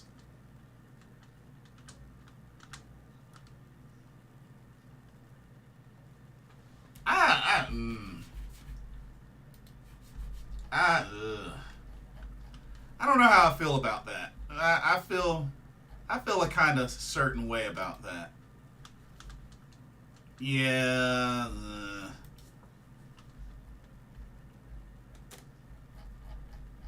It's like, what in the world?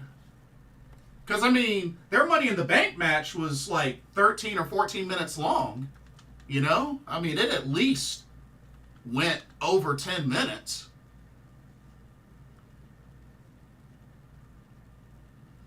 But dang. And then he just wins in under 6 minutes. That's crazy. That's crazy. But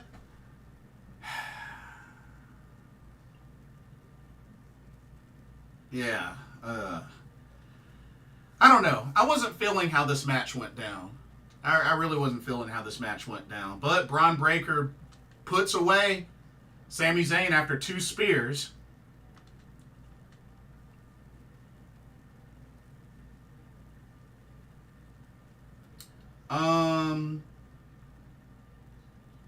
People said Bron Breakker was buried at Money in the Bank. We're super quiet last night. Yeah, yeah. Good point. Final Boss says, yeah, wish the match had went longer. Still sad Gable was not the one to beat him for the IC title. Facts. Is this shorter than Brock Cena 10 years ago? I don't think so. I don't think so. I didn't hate it because it made Bron look like a monster, which was the point. They could have done that at Money in the Bank, though. They could have done that at Money in the Bank. Shoot, I would have rather them do that at Money in the Bank. Especially considering that, you know, he had a number, well, I guess if you include tour shows, he had a number of title defenses, even leading up to that. But, I don't know. I just felt like I would have rather them do that at Money in the Bank than just they have the match that they have and then they come back and he just beats them in under 6 minutes. Because when you think about it, he was squashing folks leading up to that first Sami Zayn match, and then that match got drawn out. So it's like, what the heck? They could have kept that going, but either way, first title change goes to Bron Breakker, your new Intercontinental Champion. But I think he'll be a good one. I definitely think he'll be a good one. For sure.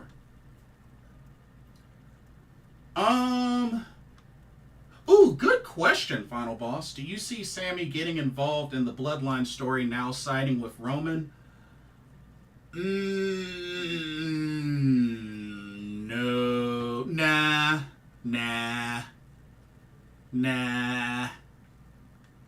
I mean, I don't think it's impossible, but I don't see it. I don't see it.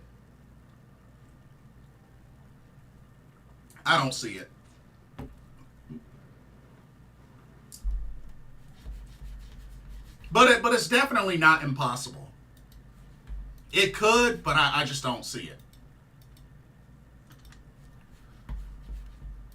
But, I mean, hey, you never know.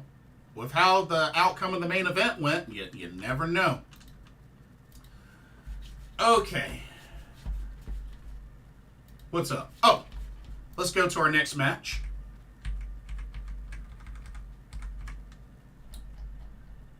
All right. Next match.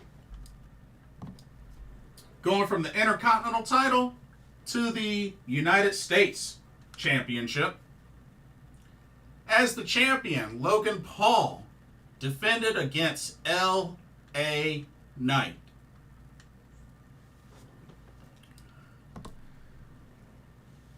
Okay. So, of course, Logan Paul had his entourage and was even accompanied to the ring by Machine Gun Kelly. Weird. And even his own fans were booing him, and he's in Cleveland. He's in Cleveland, and even his own fans were booing him. Of course, LA Knight destroys the Prime truck before making his way to the ring. They brawled outside the ring for a bit before getting in and the bell officially ringing to start the match. I'll say this. I was happy for the outcome, but how it was booked was kind of like...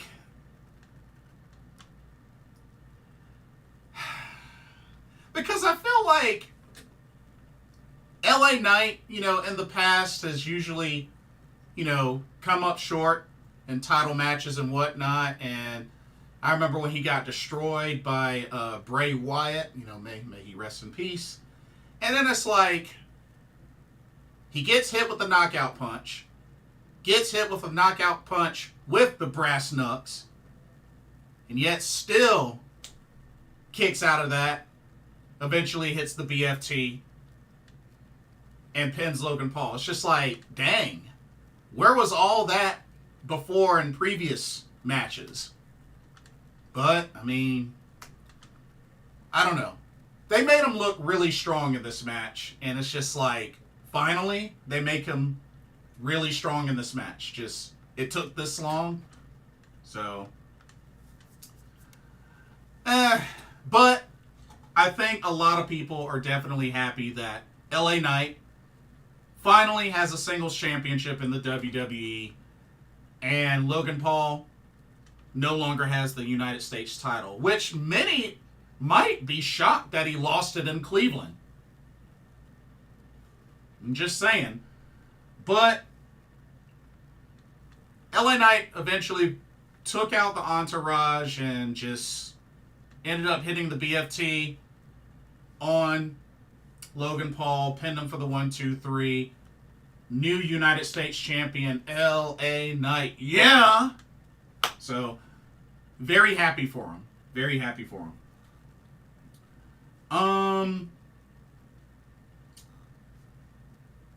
Yes, I do. Roman is still a free agent for the draft. I was 5-7 in predictions for SummerSlam. Shout out to Misfit. Hey, Kane. Welcome to the stream. Good to see you. I don't like titles on PT talent. Happy LA Knight finally won a title. It's long overdue. Facts. How do you feel about the sponsors on the mat?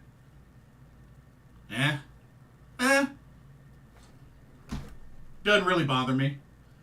LA Knight. Yeah. Good. I don't like Logan Paul. I don't like him either. For the first time in a long time, all the current champions in WWE are full-time talent. Good point. Good point. And that, ladies and gentlemen, was your second title change at SummerSlam. Alrighty. Let's keep it going. Next title match. And I have to say, I was actually kind of shocked by the outcome. But, for the most part, pleased with how this match went. Check it out. Okay, this was for the WWE Women's Championship. As the champion, Bayley defended against this year's Queen of the Ring winner, Nia Jax. 1 second. Sorry about that. Okay. Bayley, Nia Jax, WWE Women's Championship on the line. As I said, Nia Jax was this year's Queen of the Ring tournament winner. You know what?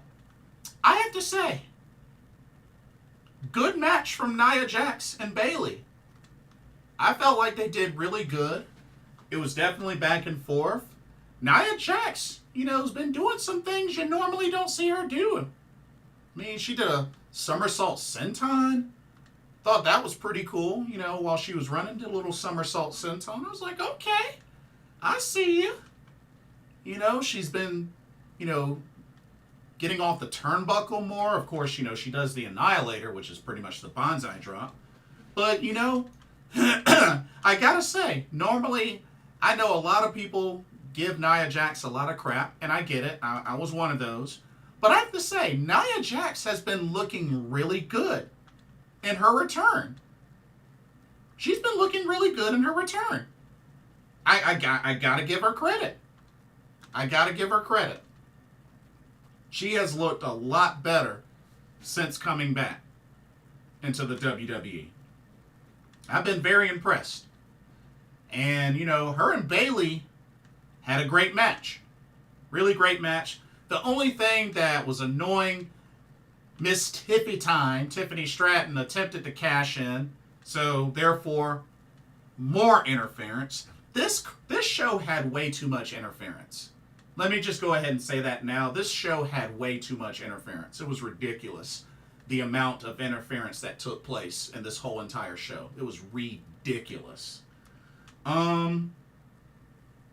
But it took 2 Annihilators to finally put away Bayley, which I think Nia Jax hit 3 total Annihilators, but it took a final 2 Annihilators after a power bomb or 2 to put away Bayley for the 1-2-3. Nia Jax is your new WWE Women's Champion. So, congratulations to Nia Jax. I did not think Nia was going to win, but there you have it. And, of course, you know, her and Tiffany Stratton are tight, but that's probably not going to last for too long because I do expect at some point Tiffy time's going to go Cashy time. But we'll see. We'll see. I mean, when you think about it, they've been working together, so I take it as this was, you know, probably planned, a planned setup. I mean, after all, Tiffy acted like she was cashed in. Bayley met her halfway. It never officially happened. So, bam, opening. So, but yeah, this show had way too much interference. Way too much. Let's see. Misfit says he only got the Bayley and Gunther matches wrong. Final Boss says, I would not mind a Knight Carmelo feud now for the U.S. title. Hey, that'd be good. Here I had Bayley retain Nia beating up Bayley post-match, and Tiffy cashes in. Oh, so you had an official cash-in to happen? Oh, okay. I'm not shocked that they have been pushing Nia pretty strong this run, and she has been good this run. I agree. I definitely agree. This is Nia Jax's best run in WWE. Facts. Do you think Nia has gotten better in the ring? Yes. Hated Nia in the first run, and I was worried when they re-signed her. A lot of callbacks to their NXT London match. The Tiffy interference was a setup to distract Bayley. Was never really planning on cashing in. That's what I think too. That's definitely what I think too. Didn't notice there was a lot of interferences on the show until after the show, which means it didn't bother me because I didn't notice it. I don't know how in the world you didn't. It happened like 6 times. Wow. Interesting. Interesting, Misfit, because the interference was pretty blatant. Interesting, but okay. Okay. Kane says, yeah, 6 matches had interference. Yeah. Love Tiffy's new briefcase. Oh, yeah. Just a FYI, I'm not a fan of Tiffany Stratton. I can appreciate her in-ring ability, but I am not a fan of the Bimbo Barbie. I've never been a fan of her. But, okay. Next match. Let's go on to the next match.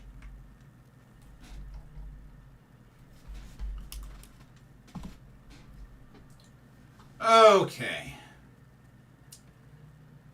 We had the special singles match between CM Punk and Drew McIntyre with special referee Seth Freakin Rollins.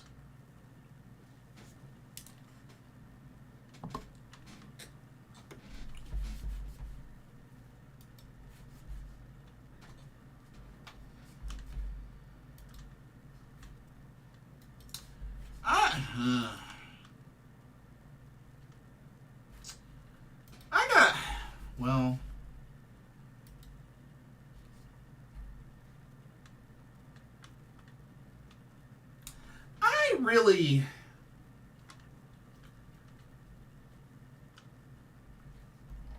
I was hoping that I would end up enjoying this match more than I did, but it just didn't happen that way. But I will say that they really, as far as the story and just how they kind of carried the match, I'm not going to say it was super entertaining, but it made sense. It made sense. But I can't say that this was a really entertaining match, to be honest with y'all.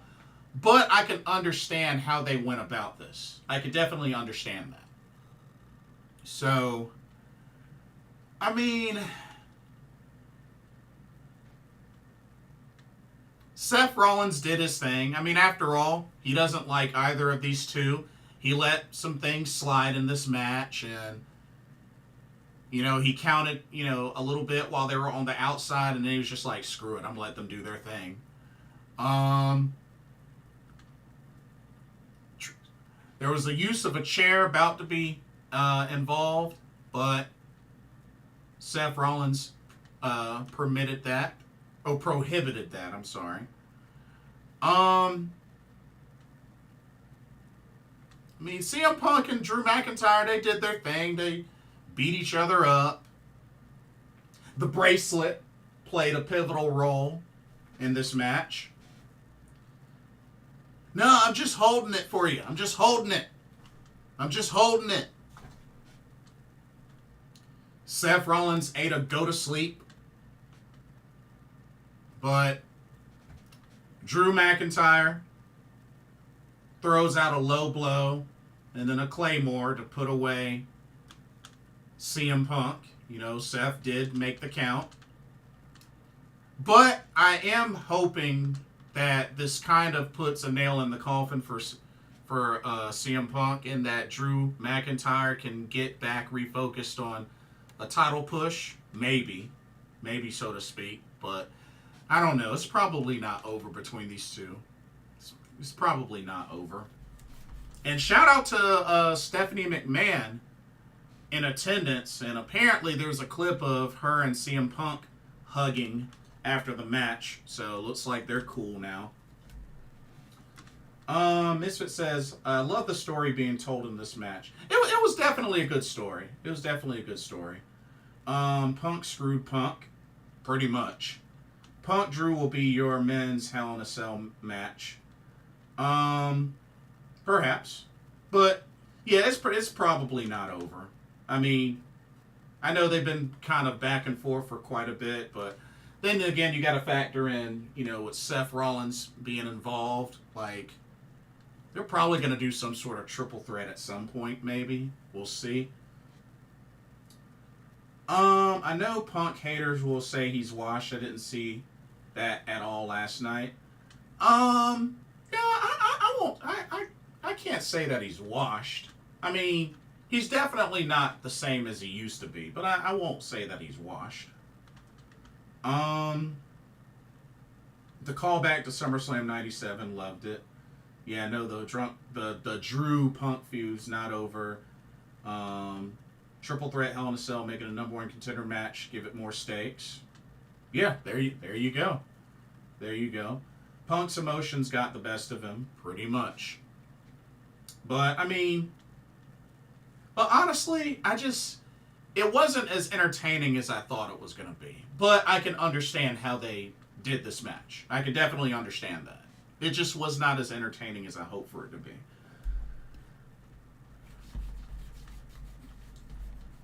Okay.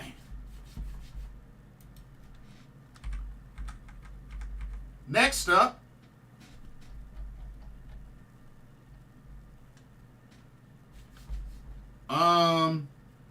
here we go.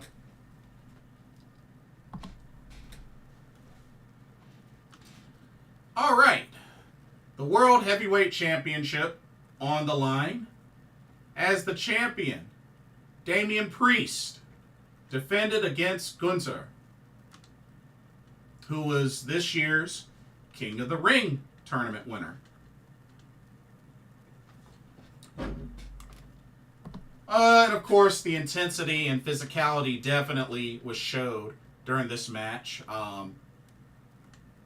Chests bloodied up, hard hitting, just back and forth. I mean, these two giants tore each other apart. This was probably the match that I enjoyed the most out of the whole card, to be honest with y'all.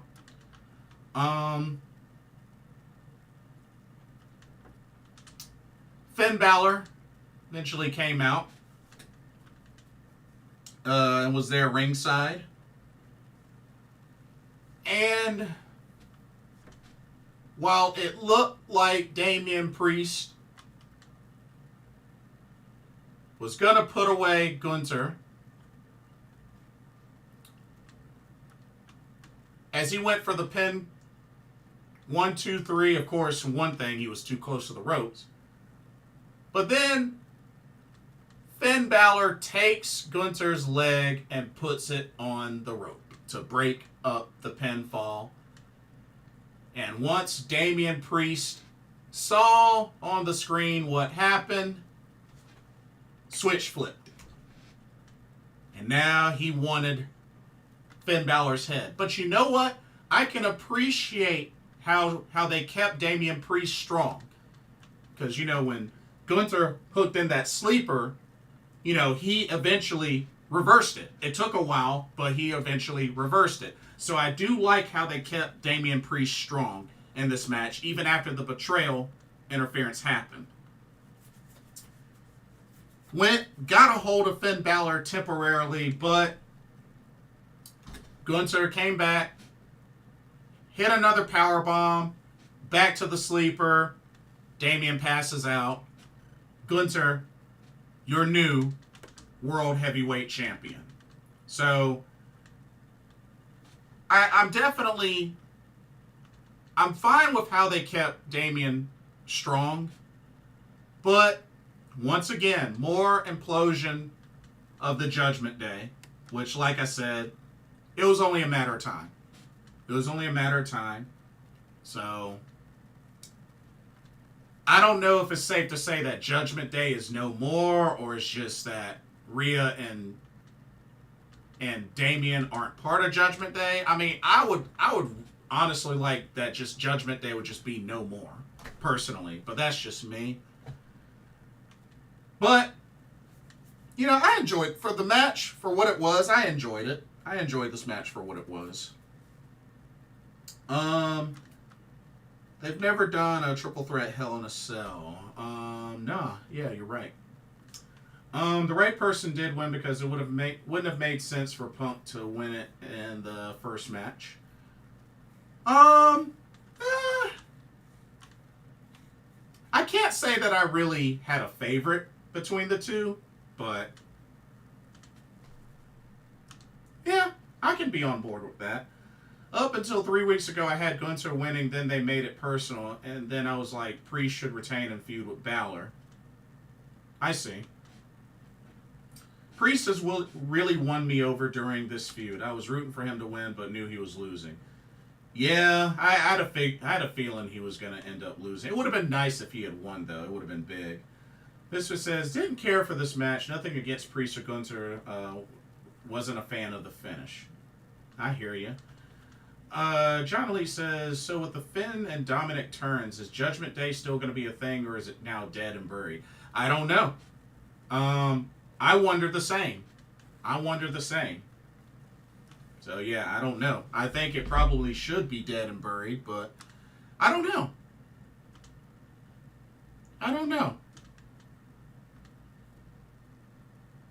But we shall see.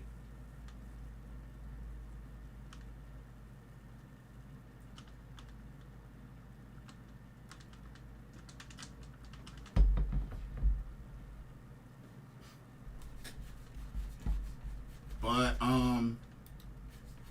yeah, definitely not surprised that, that Gunther won.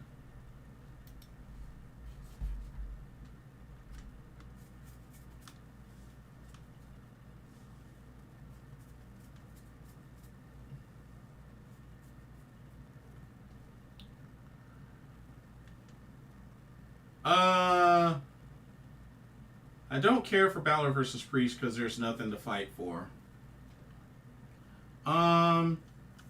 Was this Punk's first singles match since All In last year? First singles match on camera, yes. But he has had a live show match against Dominic Mysterio. So on camera, yes. But overall, no.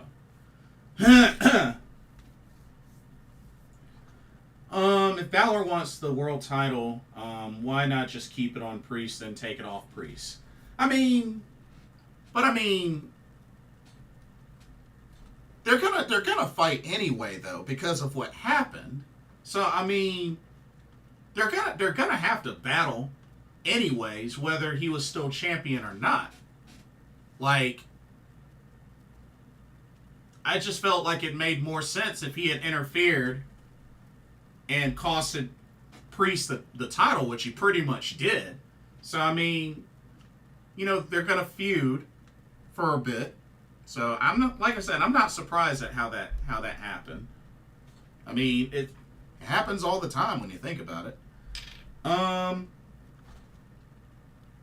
Let's see. And they had to give a segment for the Awesome Truth and for A-Town Down Under and Jelly Roll. That was one heck of a choke slam from Jelly Roll. Okay. Main event of SummerSlam Cleveland.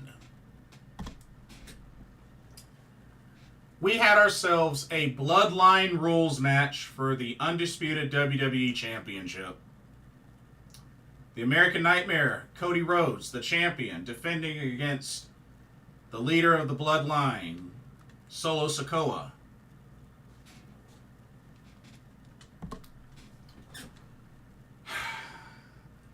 This match was severely overbooked. Severely overbooked.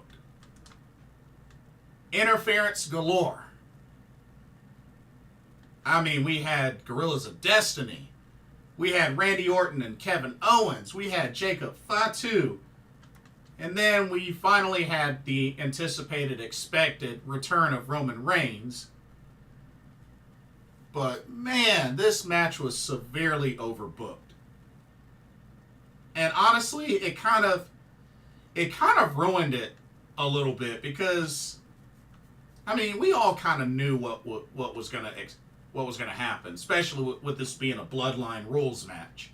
So it was kind of a dead giveaway. Even outside of Roman Reigns' return, it was kind of a dead giveaway. So Cody Cutter here, Cody Cutter there. We saw like 8 crossroads in this match. Like, whew. Jacob Fatu showing off his incredible agility as the Samoan werewolf. Hope his foot is okay. He was seen in a walking boot. But hopefully he's okay. But that dude is a beast. But yeah, this match was severely overbooked.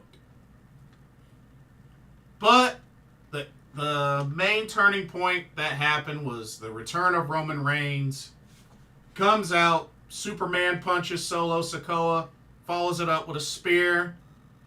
One more crossroads. Game, set, match. The American Nightmare, Cody Rhodes, still your undisputed WWE champion.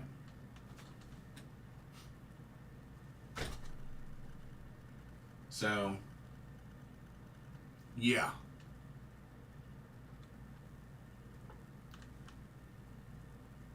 But yeah, with how badly this was overbooked, it just kind of was like, meh. And very predictable. Overall, I'm not going to say that SummerSlam Cleveland was trash, but it was had way too much interference, and it just kind of put a damper on this PLE.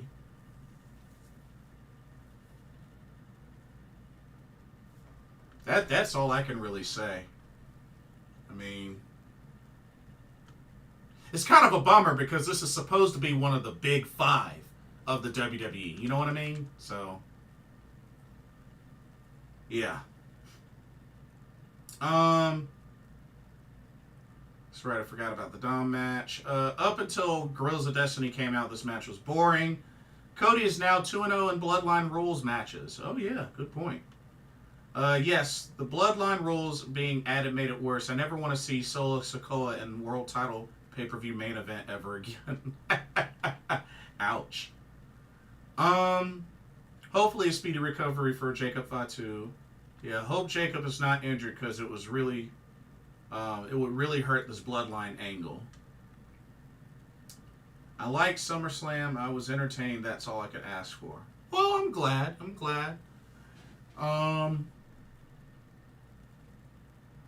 Do we really need the brass knucks spot in every Logan match? I mean, that's his thing.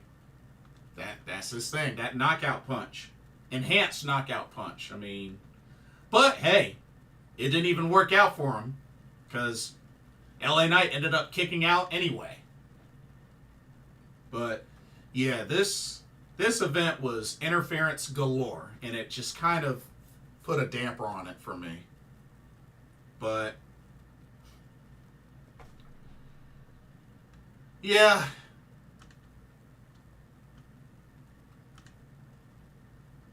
Jacob won the tag. And that's another thing, too. Like, Tama Tonga and Jacob Fatu are the tag champs instead of Gorillas of Destiny. I think that's kind of weird. I think that's really weird. But, I mean, I guess they could defend them using the Freebird rules. So, I mean, there is still that. But, yeah, it's kind of weird. It's kind of weird. But, yeah. But yeah, that was SummerSlam Cleveland. SummerSlam 2024 in Cleveland.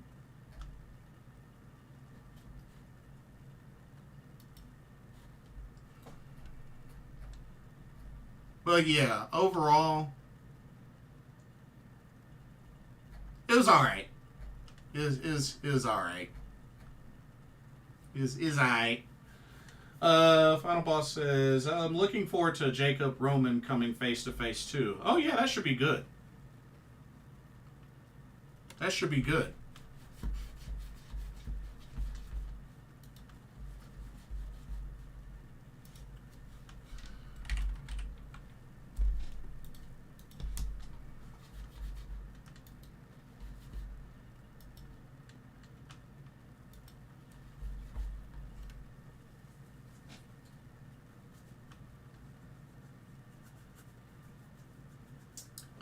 Misfit says, let's be real, Triple H saw people have no interest in seeing Tangaloa wrestle.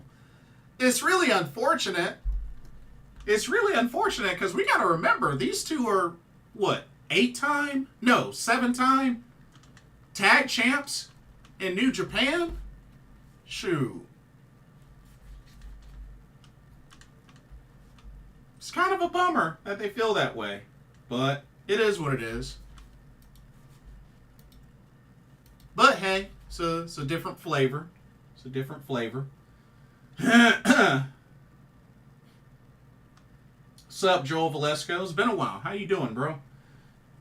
Tangaloa might have made the match on SmackDown with DIY worse.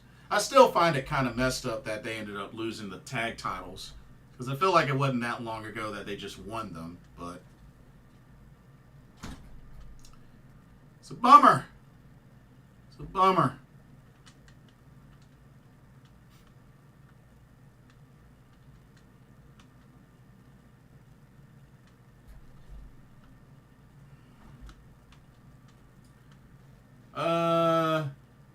NXT Great American Bash Night 2 this Tuesday should be an interesting show. I don't even know who's competing, to be honest with you. Oh,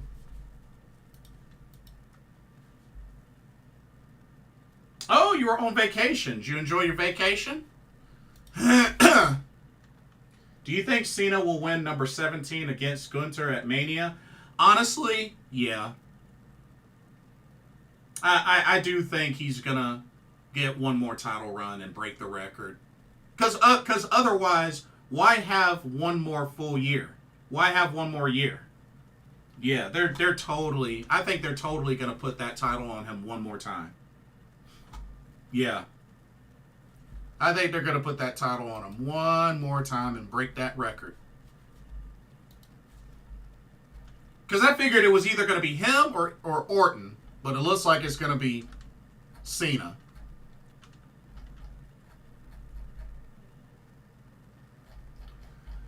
DIY should have won the tag titles in Cleveland or back at Mania. I would have been down for that. Sucks DIY lost the titles after only beating A-Town down under a few weeks ago. Yeah, exactly. It's ridiculous. Ridiculous.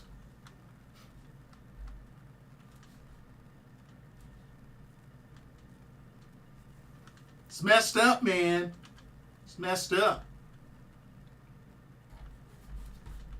Oh, well.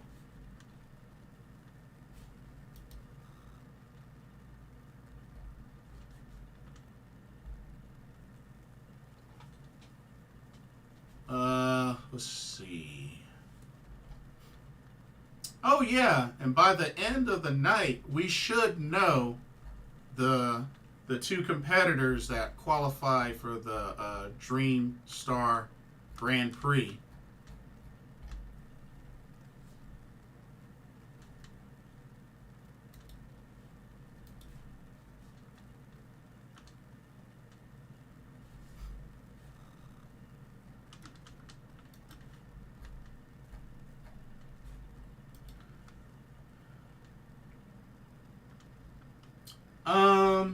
Ethan Page versus Oro Mensah and Joe Hendry versus Joe Coffey are some of the matches on Tuesday. Oh, Joe versus Joe. Okay, let's go. Right on. If Cena beats Cody for the WWE title, I'm not going to be mad because it's the final year of Cena's career. Deserves one last title run with the title. Yeah, I think it'll happen. I definitely think it'll happen. Final Boss says, I will say Orton will turn on Cody at some point. They have too much history not to feud. Yeah, I can be down with that. I could definitely be down with that.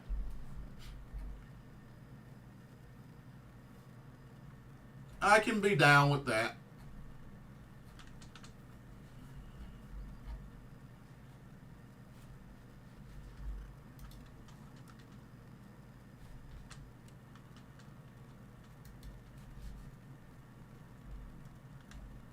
But let's see. Coming up this week, like I said, I know we got more tournament matches. 5-star Grand Prix starts Saturday. We got the quarterfinals of the Tokyo Princess Cup.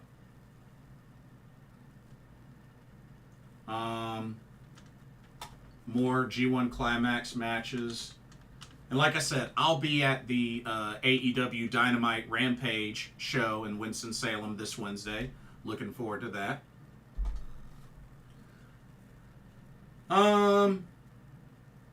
Tatum versus Kalani Jordan for the women's NXT Women's North American title. Oh, okay. That should be nice title defense for Kalani, which I think Kalani Jordan wins that one. You know, she's been on a roll lately.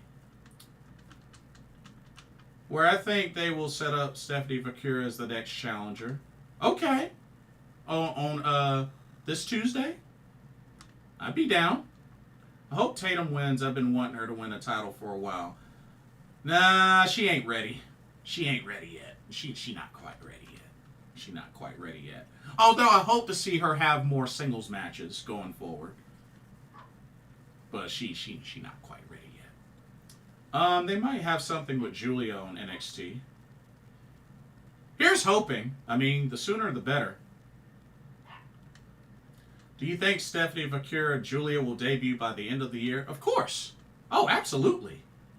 Absolutely. I mean, Stephanie Vakura has already wrestled in WWE on tour, the tour in Mexico. So yeah, they'll definitely debut before the end of the year, hands down. No doubt about that.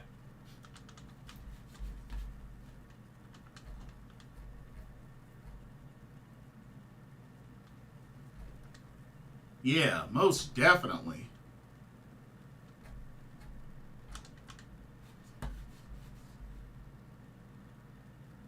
Oh, and also a shout out and happy birthday to the Iceman, the man of 1,000 holds, Dean Malenko. Which I hope he's doing all right. Apparently, word is he's been dealing with Parkinson's disease, so hopefully he's gotten a chance to enjoy his birthday. But happy birthday to Dean Malenko.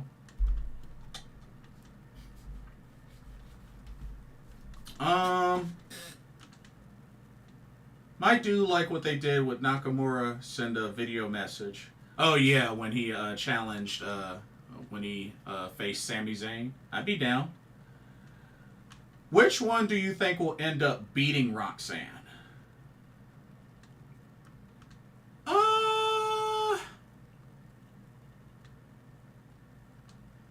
I was under the impression that it was probably going to be Julia, But I don't know. They could call it audible and say Stephanie, but I'm going to say Julia because I felt like the vibe was going in her direction. But I don't really have a preference. I don't have a preference. Oh, would have her debut on No Mercy, the Go Home for No Mercy. Oh, okay, interesting. Right on. Nice, nice.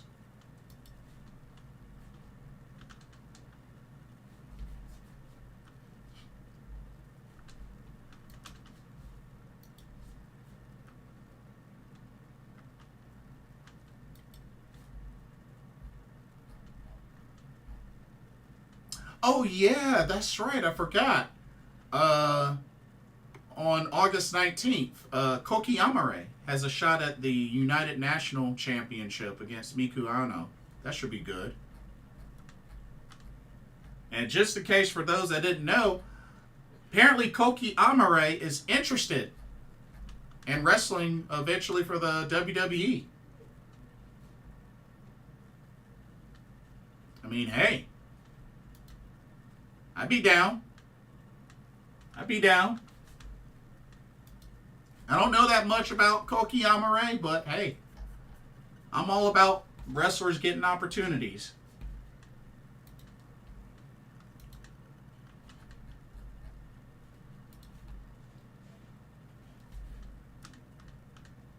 I'm all for it.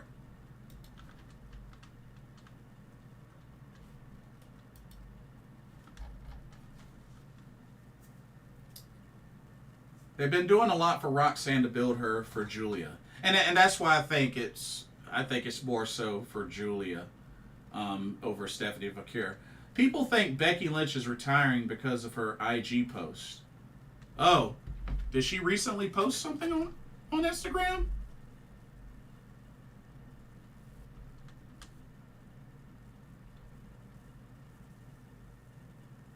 Oh, I didn't know she posted something.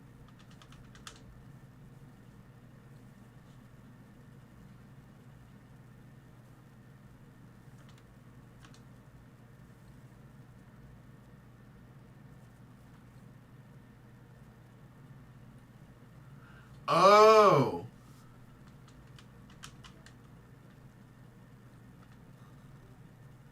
Oh. I'm looking at it now. Oh. There's different pictures. There's different pictures. Well,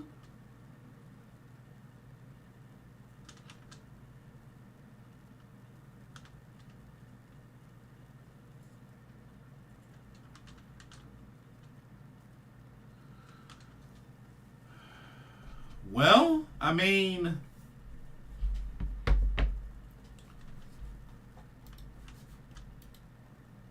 Becky Lynch is not exactly a youngin', that's for sure. I mean, well, 37 years old. I mean,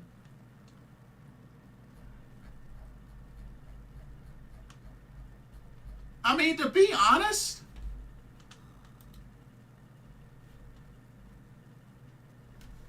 hold on. She's built up quite a resume in the WWE. I mean, she's a Grand Slam and Triple Crown champion because she finally won the NXT Women's Championship. Two-time Raw Women's Champion. She was the first ever SmackDown Women's Champion. Five-time Women's World Champion. She's been a Women's Tag Team Champion with Lita. She's won a Royal Rumble.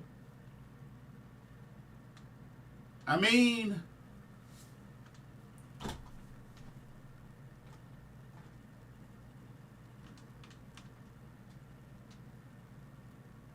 there's not really much for her left to do as far as accomplish. So,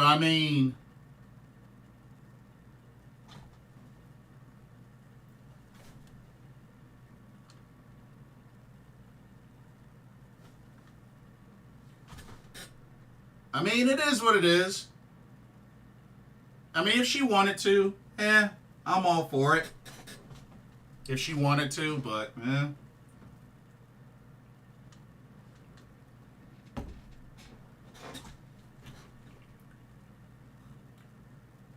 She's built quite a resume, though. I will say that.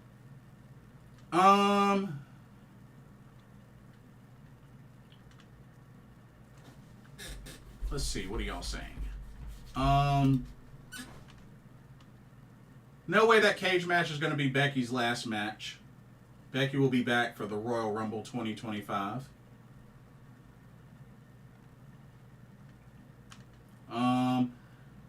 Just just because they signed for Cure doesn't mean they should change course. But hey, there's always going to be that card subject to change. That's always going to be a thing. You never know.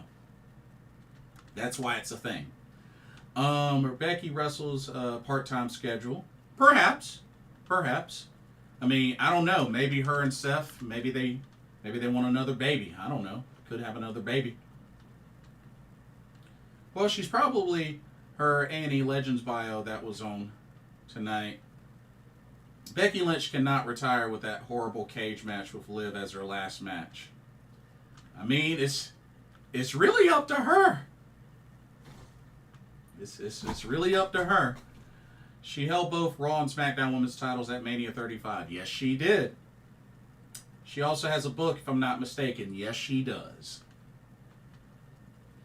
Final Boss says, I want Becky and Lyra to have a run with the tag titles, then feud, and Becky end up putting over in a Mania matchup to make her the new star of the division. I mean, didn't they kind of already do that on NXT? I mean, no offense, but they kind of did that already with her on NXT, via Halloween Havoc. So, I mean, Lyra's a star already when you think about it. I mean, she was a finalist in the Queen of the Ring tournament. I mean, if you ask me, I feel like she's a star already. I mean, she's been getting her feet wet quite a bit on the main roster. Especially more so than Blair Davenport. Although, Blair Davenport did join up with Isla Dawn and Alba Fire. And now they're stable. So, there's a reason Undertaker kept coming back, because he didn't want the last imagine of him being in a horrible match. Which is fair. But when it all comes down to it, it's up to them. But it would be cool to see Becky return for one more stint and go from there.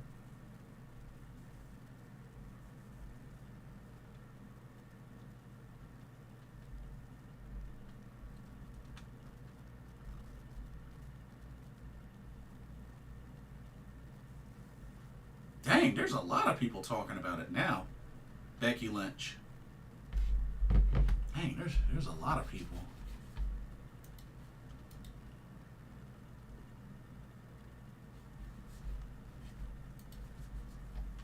Yeah, they need to...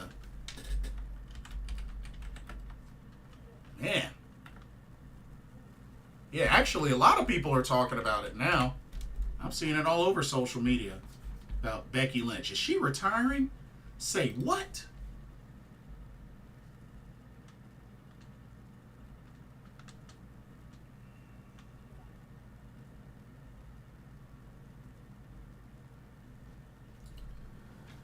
But,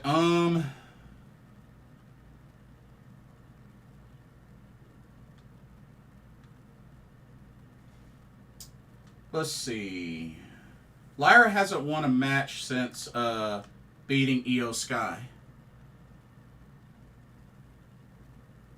Oh no, she won the Money in the Bank qualifier match. It was a triple threat. Now, if we're talking singles match, I believe the last singles match she won was actually against Kyrie, which was a quick match. But yeah, her last victory, her last overall victory was the Money in the Bank qualifier. But yeah, ever since she's been teamed up with Katana Chance and Kaden Carter, she hasn't really been on the winning side. So, and she took a loss to Sonya Deville recently. Do we still have no name for Sonya, Shayna, and Zoe's group?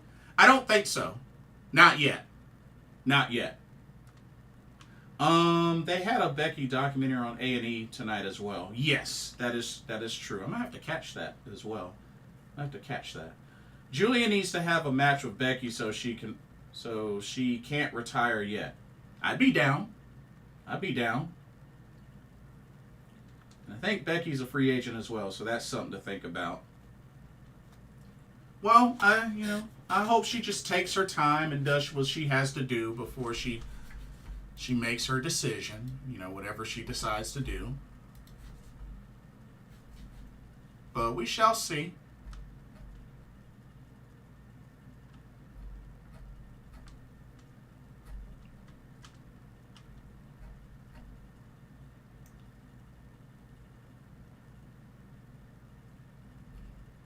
But it's gonna be an interesting week. It's going to be a very interesting week. Also, Becky loves working with Joshi talent. Yes, and I've actually confirmed that as well through a Q&A panel that I joined that she was with. She loved working with Asuka. Because I remember I commented about her match at Royal Rumble. The same Royal Rumble where she lost in the opening match, the SmackDown Women's Championship match, but then came back and won the Royal Rumble. Yeah, she enjoyed that match. She really enjoyed that match, and yeah, she loves working with Asuka. Yeah, they have quite a bond. I think it's safe to say Becky Lynch and Asuka have quite a bond.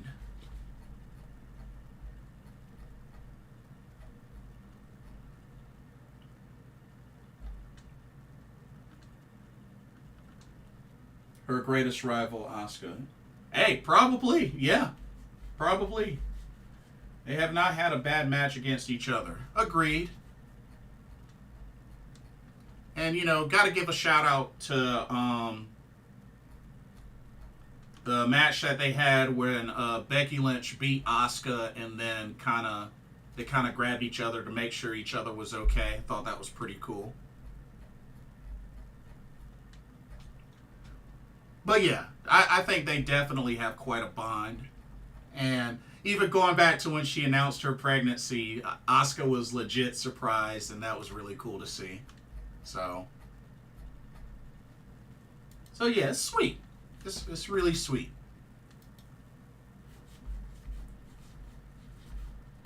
But anyways, the heck?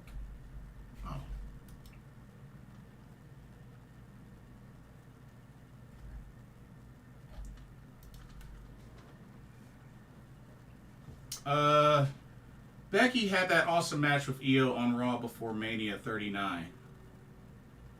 Right? Yeah, that was a solid match. Indeed.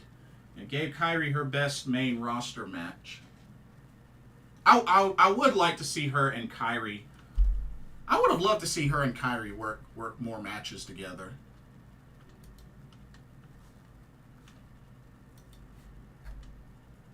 For sure.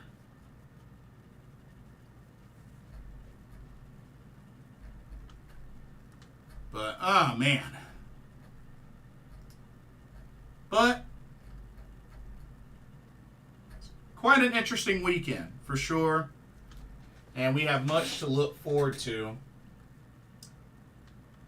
I am curious, though. I do want to see something right quick.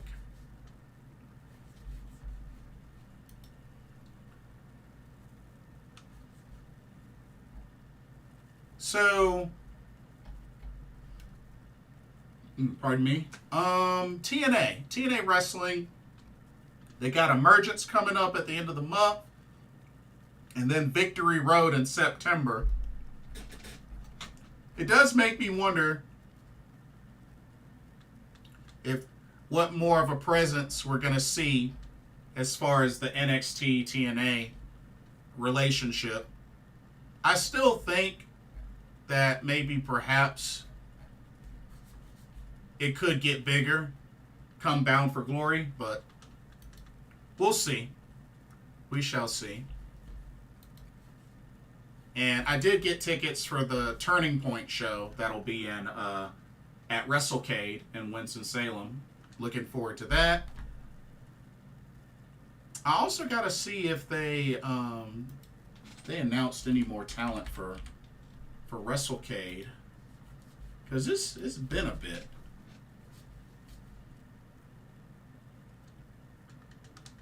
Definitely want to meet the ABC.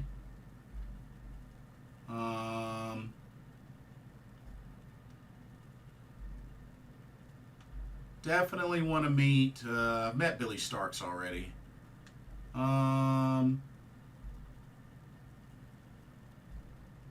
Met Danhausen already. Met Eddie Edwards. Eric Young, maybe. Gail Kim. Hey, I wouldn't mind meeting Gail Kim for a third time. She's my favorite.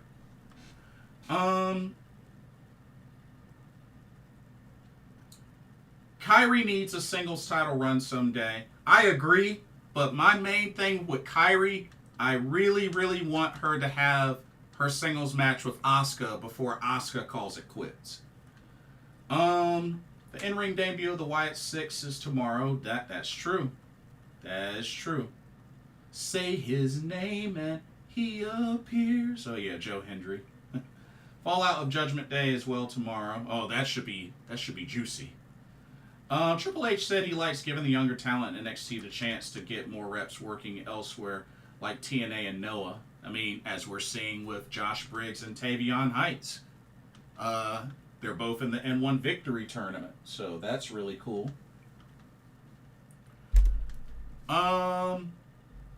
Let's see.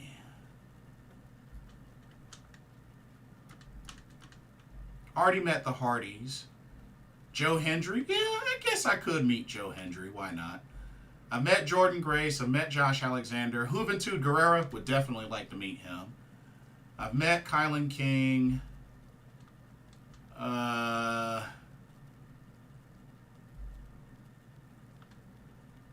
Matt Riddle, maybe. Although he was at GalaxyCon. I've already met Moose. I've met Ric Flair. I've met Ricky Steamboat. Met Ron Simmons. Met Sabu.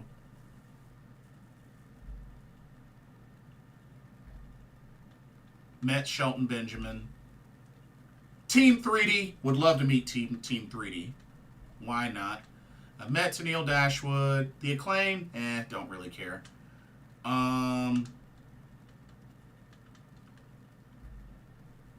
Met Veda Scott. I've met Xia Brookside. Would like to meet Xia Li. I think that'd be cool. Alberto Del Rio.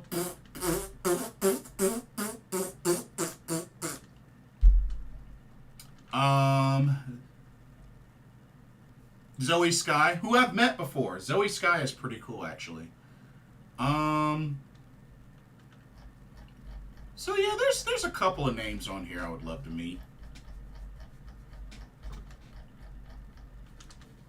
Yeah, just a couple. Just a couple.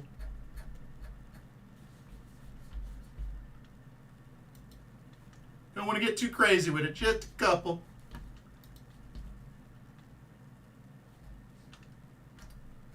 But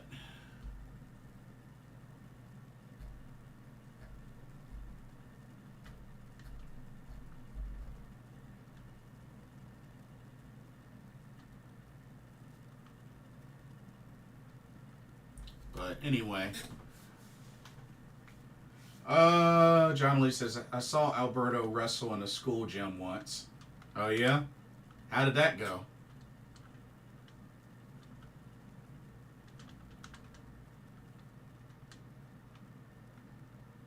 It was kind of interesting to see Rhea slapping hands with fans at SummerSlam. But then again, I mean, Liv was definitely the heel. in that matchup. Which I have met Rhea. Rhea is cool. Like, he's definitely cool to meet in person. Definitely. Rhea Ripley, she's awesome. She is definitely awesome. Sol Ruka, another NXT star, is going to be a star on the main roster when she fully develops. Oh, yeah, dude. Sol Ruka's awesome. Has one of the best finishers right now. One of the best finishers, you know, the Soul Snatcher. But yeah, ever since Sol Ruka returned from injury, she has been showing up and showing out. You know, especially all that flipping and tumbling. Because she's kind of tall for her size. Sol Ruka's like what? What, 5'8", 5'9"? Or something like that? See how tall she is. 5'9". Yeah. But yeah, Sol Ruka, she's legit. And she's apparently dating Tyler Bate. She's apparently dating Tyler Bate. Mina wished Mariah May happy birthday, kind of. Yeah, it'll be interesting to see what their next interaction will be, because I got a feeling it's not going to be friendly. It's not going to be friendly.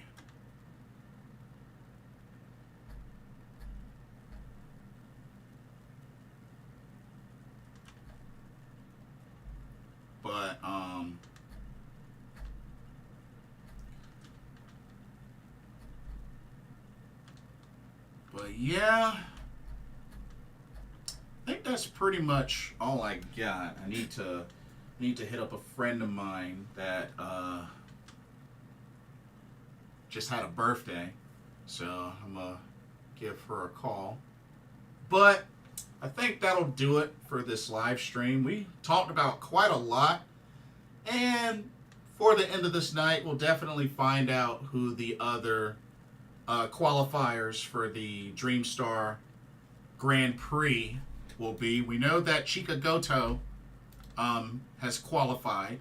We know she's qualified, so we just are waiting to see if Zeta Steel, Myla Grace, Victoria Yuzuki, or Kazuna Tanaka ends up qualifying. 2 out of those 4. Fantasy booking, Mina confronts Mariah after she beats Tony. I'd be down. Joe Gacy VHS tape airs tomorrow. Uh-oh. That should be good. That should be good as well. And, yo, shout out to Sari. Sari, the Sun Goddess, the Beyond the Sea Singles Champion and Mari Gold World Champ. Working out, going strong, even with the wrist fracture. Like, she hasn't missed a single day. She hasn't missed a single day. Shout out to Sari, doing her thing. Looking strong. Like the champ she is. Love it, love it, love it.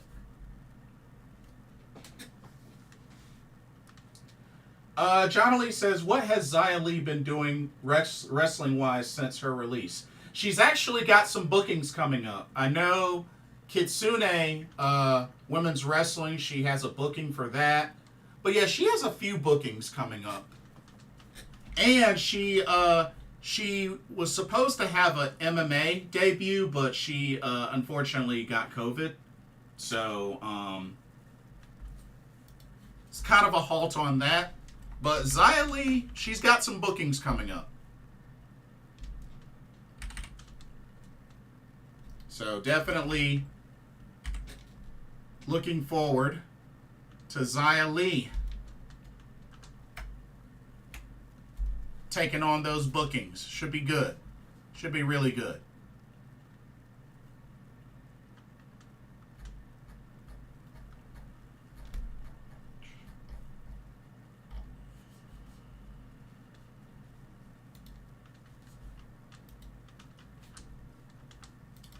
But I believe she's now going by Xia Zhao. But she's open for bookings, though. But yeah, she competes on Kitsune Women's Wrestling Yabai on August 18th.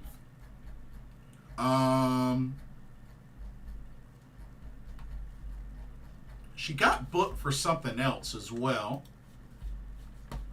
Oh yeah, she got booked for Roseland number 9. That's September 29th. So she'll be competing there. So yeah, she's got some stuff coming up. Still training and working hard.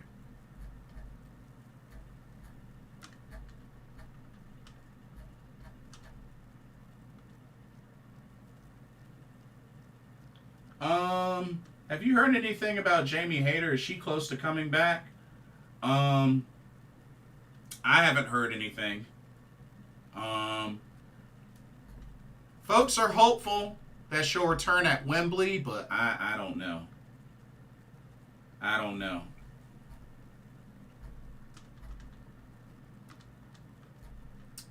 I definitely miss Xia Li as in a tag team with Wendy Chu when they were Team Hot and Spicy.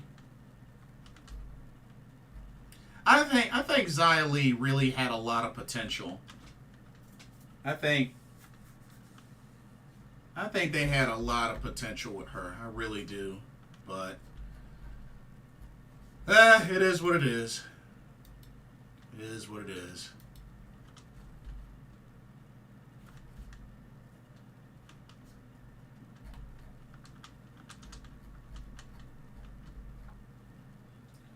Xia Zhao is her real name, but backwards. Gotcha. Forgot to mention return of Ahmed Anderson last night. AEW is actively pitching creative for Jamie Hayter.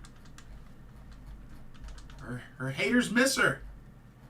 The haters miss her. So hopefully she comes back soon. ASAP. Will be good.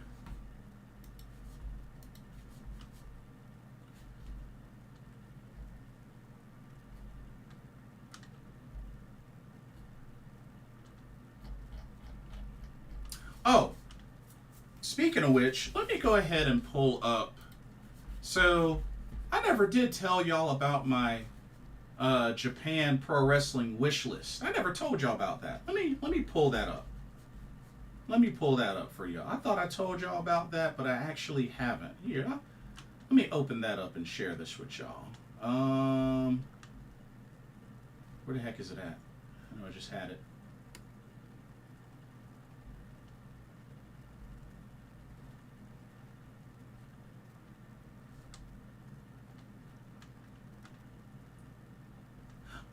Armed Anderson, Glock Anderson. Oh, you're talking about Arn Anderson. Yeah, had a nice little backstage moment. I thought that was pretty cool. So check this out. Final Boss says, speaking of Wendy, how do you like her scary gimmick now? Me personally, she will always be Karen Q to me. Because I used to watch her a lot back in ROH. So I've always liked her as Karen Q.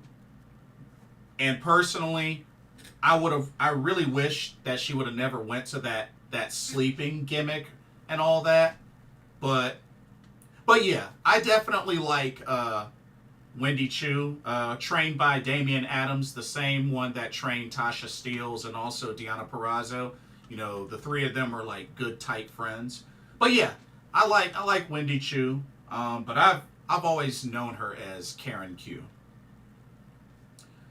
Still baffles me Triple H didn't even attempt to reform Tian Sha. Yeah, it's pretty annoying as well. So check this out. So I put together a little pro wrestling show wish list for Japan. If everything goes well and I make this trip. So first off, so as I've said before, Wrestle Kingdom 19 and Wrestle Dynasty I officially got tickets for, which Wrestle Kingdom 19 and Wrestle Dynasty will both be at the Tokyo Dome. January 4th for Wrestle Kingdom, January 5th for Wrestle Dynasty. But there are some other shows that I'm very, very interested in. Very interested in. So,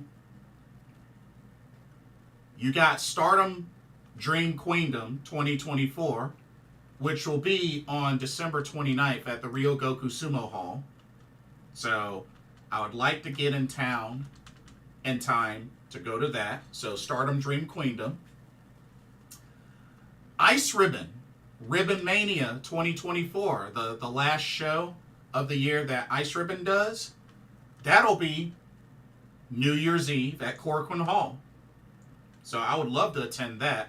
I've definitely, ever since I've gotten into Ice Ribbon, I've really enjoyed watching their shows. So I would love to attend an Ice Ribbon show in person. And I especially like how in their big shows, at the end of every show, everybody that competed will take some time to go around and shake hands with everybody in attendance. I think that's awesome. So yeah, Ice Ribbon Mania 2024. Would love to attend that. New Year's Day. Noah the New Year. Pro Wrestling Noah the New Year show. That'll be at the Nippon Budokan. That will be New Year's Day, January 1st. Now, I will point these two shows out. Technically, both of these shows are on the same day, but it's going to depend on what time they are. It's going to depend on what time they are that determines whether I go to one or both. But on January 3rd, we got both Stardom New Year Dream 2025 and Marigold First Dream 2025. The Marigold show will be at the Ota Ward City General Gymnasium. And then the Stardom show will be at the Tokyo Garden Theater in Ariake. So, if they're at different times, I might try to go to both. But if not, Marigold will get priority. Marigold gets priority. Misfit says, did you talk about Tora cutting Tam's hair? Not specifically, but I did mention about how there's that whole sequence and how Cosmic Angels also got the artist titles back. But, yeah, Tam, hair got cut. Hate really showing their hate quick and early.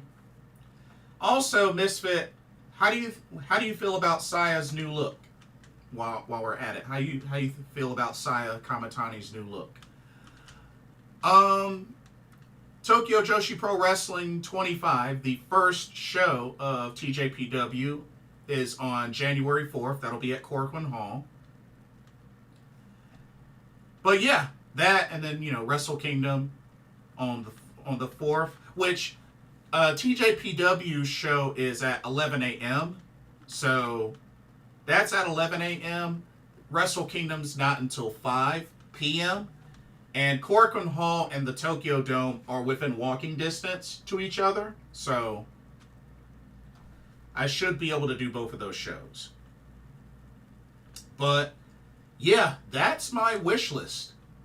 That's my wish list. So hopefully everything goes well and I can get tickets to each of these events. Like I said, I've already secured tickets for Wrestle Kingdom 19 and Wrestle Dynasty. So hopefully I can do the same for the others. Love it. She's in her 2021 Momo phase. Personally, I'm getting Andres Miyagi vibes from her. With her demeanor and all that. That's what it kind of reminds me of, but I think I can get used to it.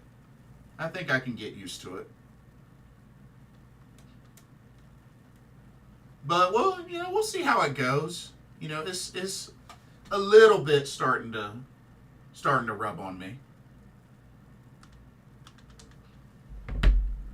But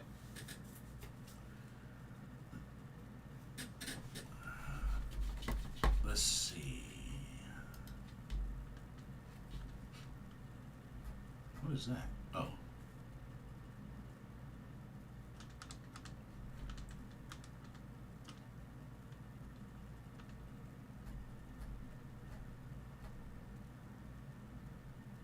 Oh yeah, let me talk a little bit about AEW Dynamite coming up this Wednesday in Winston-Salem. We're going to get MJF versus Kyle Fletcher, AEW American Championship Eliminator match. Jeff Jarrett versus Bryan Danielson, Anything Goes. Special guest, Ricky the Dragon Steamboat.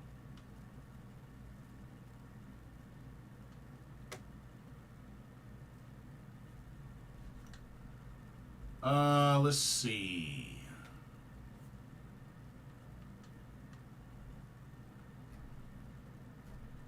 I thought they had another. Oh, yeah. The Bounty Hunter, Brian Keith versus Katsuyori Shibata. That's right. That's going to be this Wednesday. Ooh, I'm actually excited for that. I'm really excited for that. Yeah. That should be really good. I get to see Shibata live. Get to see Shibata live. That should be good. That should be really good.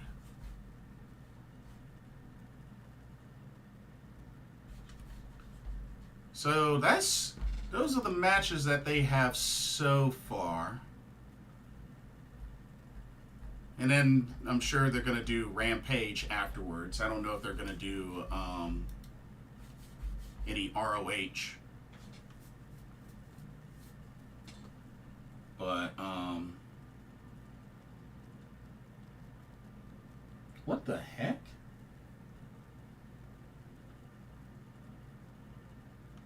Oh my God. Seriously? Hold up, hold up. Hold up, hold up, hold up.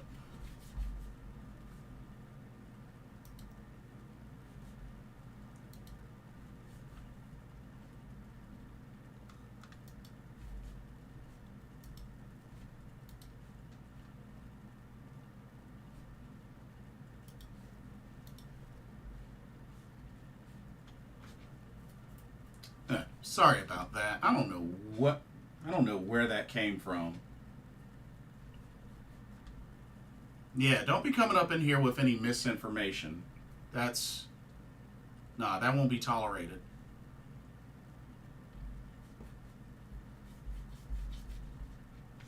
Man, I don't know how folks could just randomly, it's like they randomly pick a channel and just, whatever. It's really dumb. But anyway. Let's see. Yeah, we got him out of there. We got him out of there.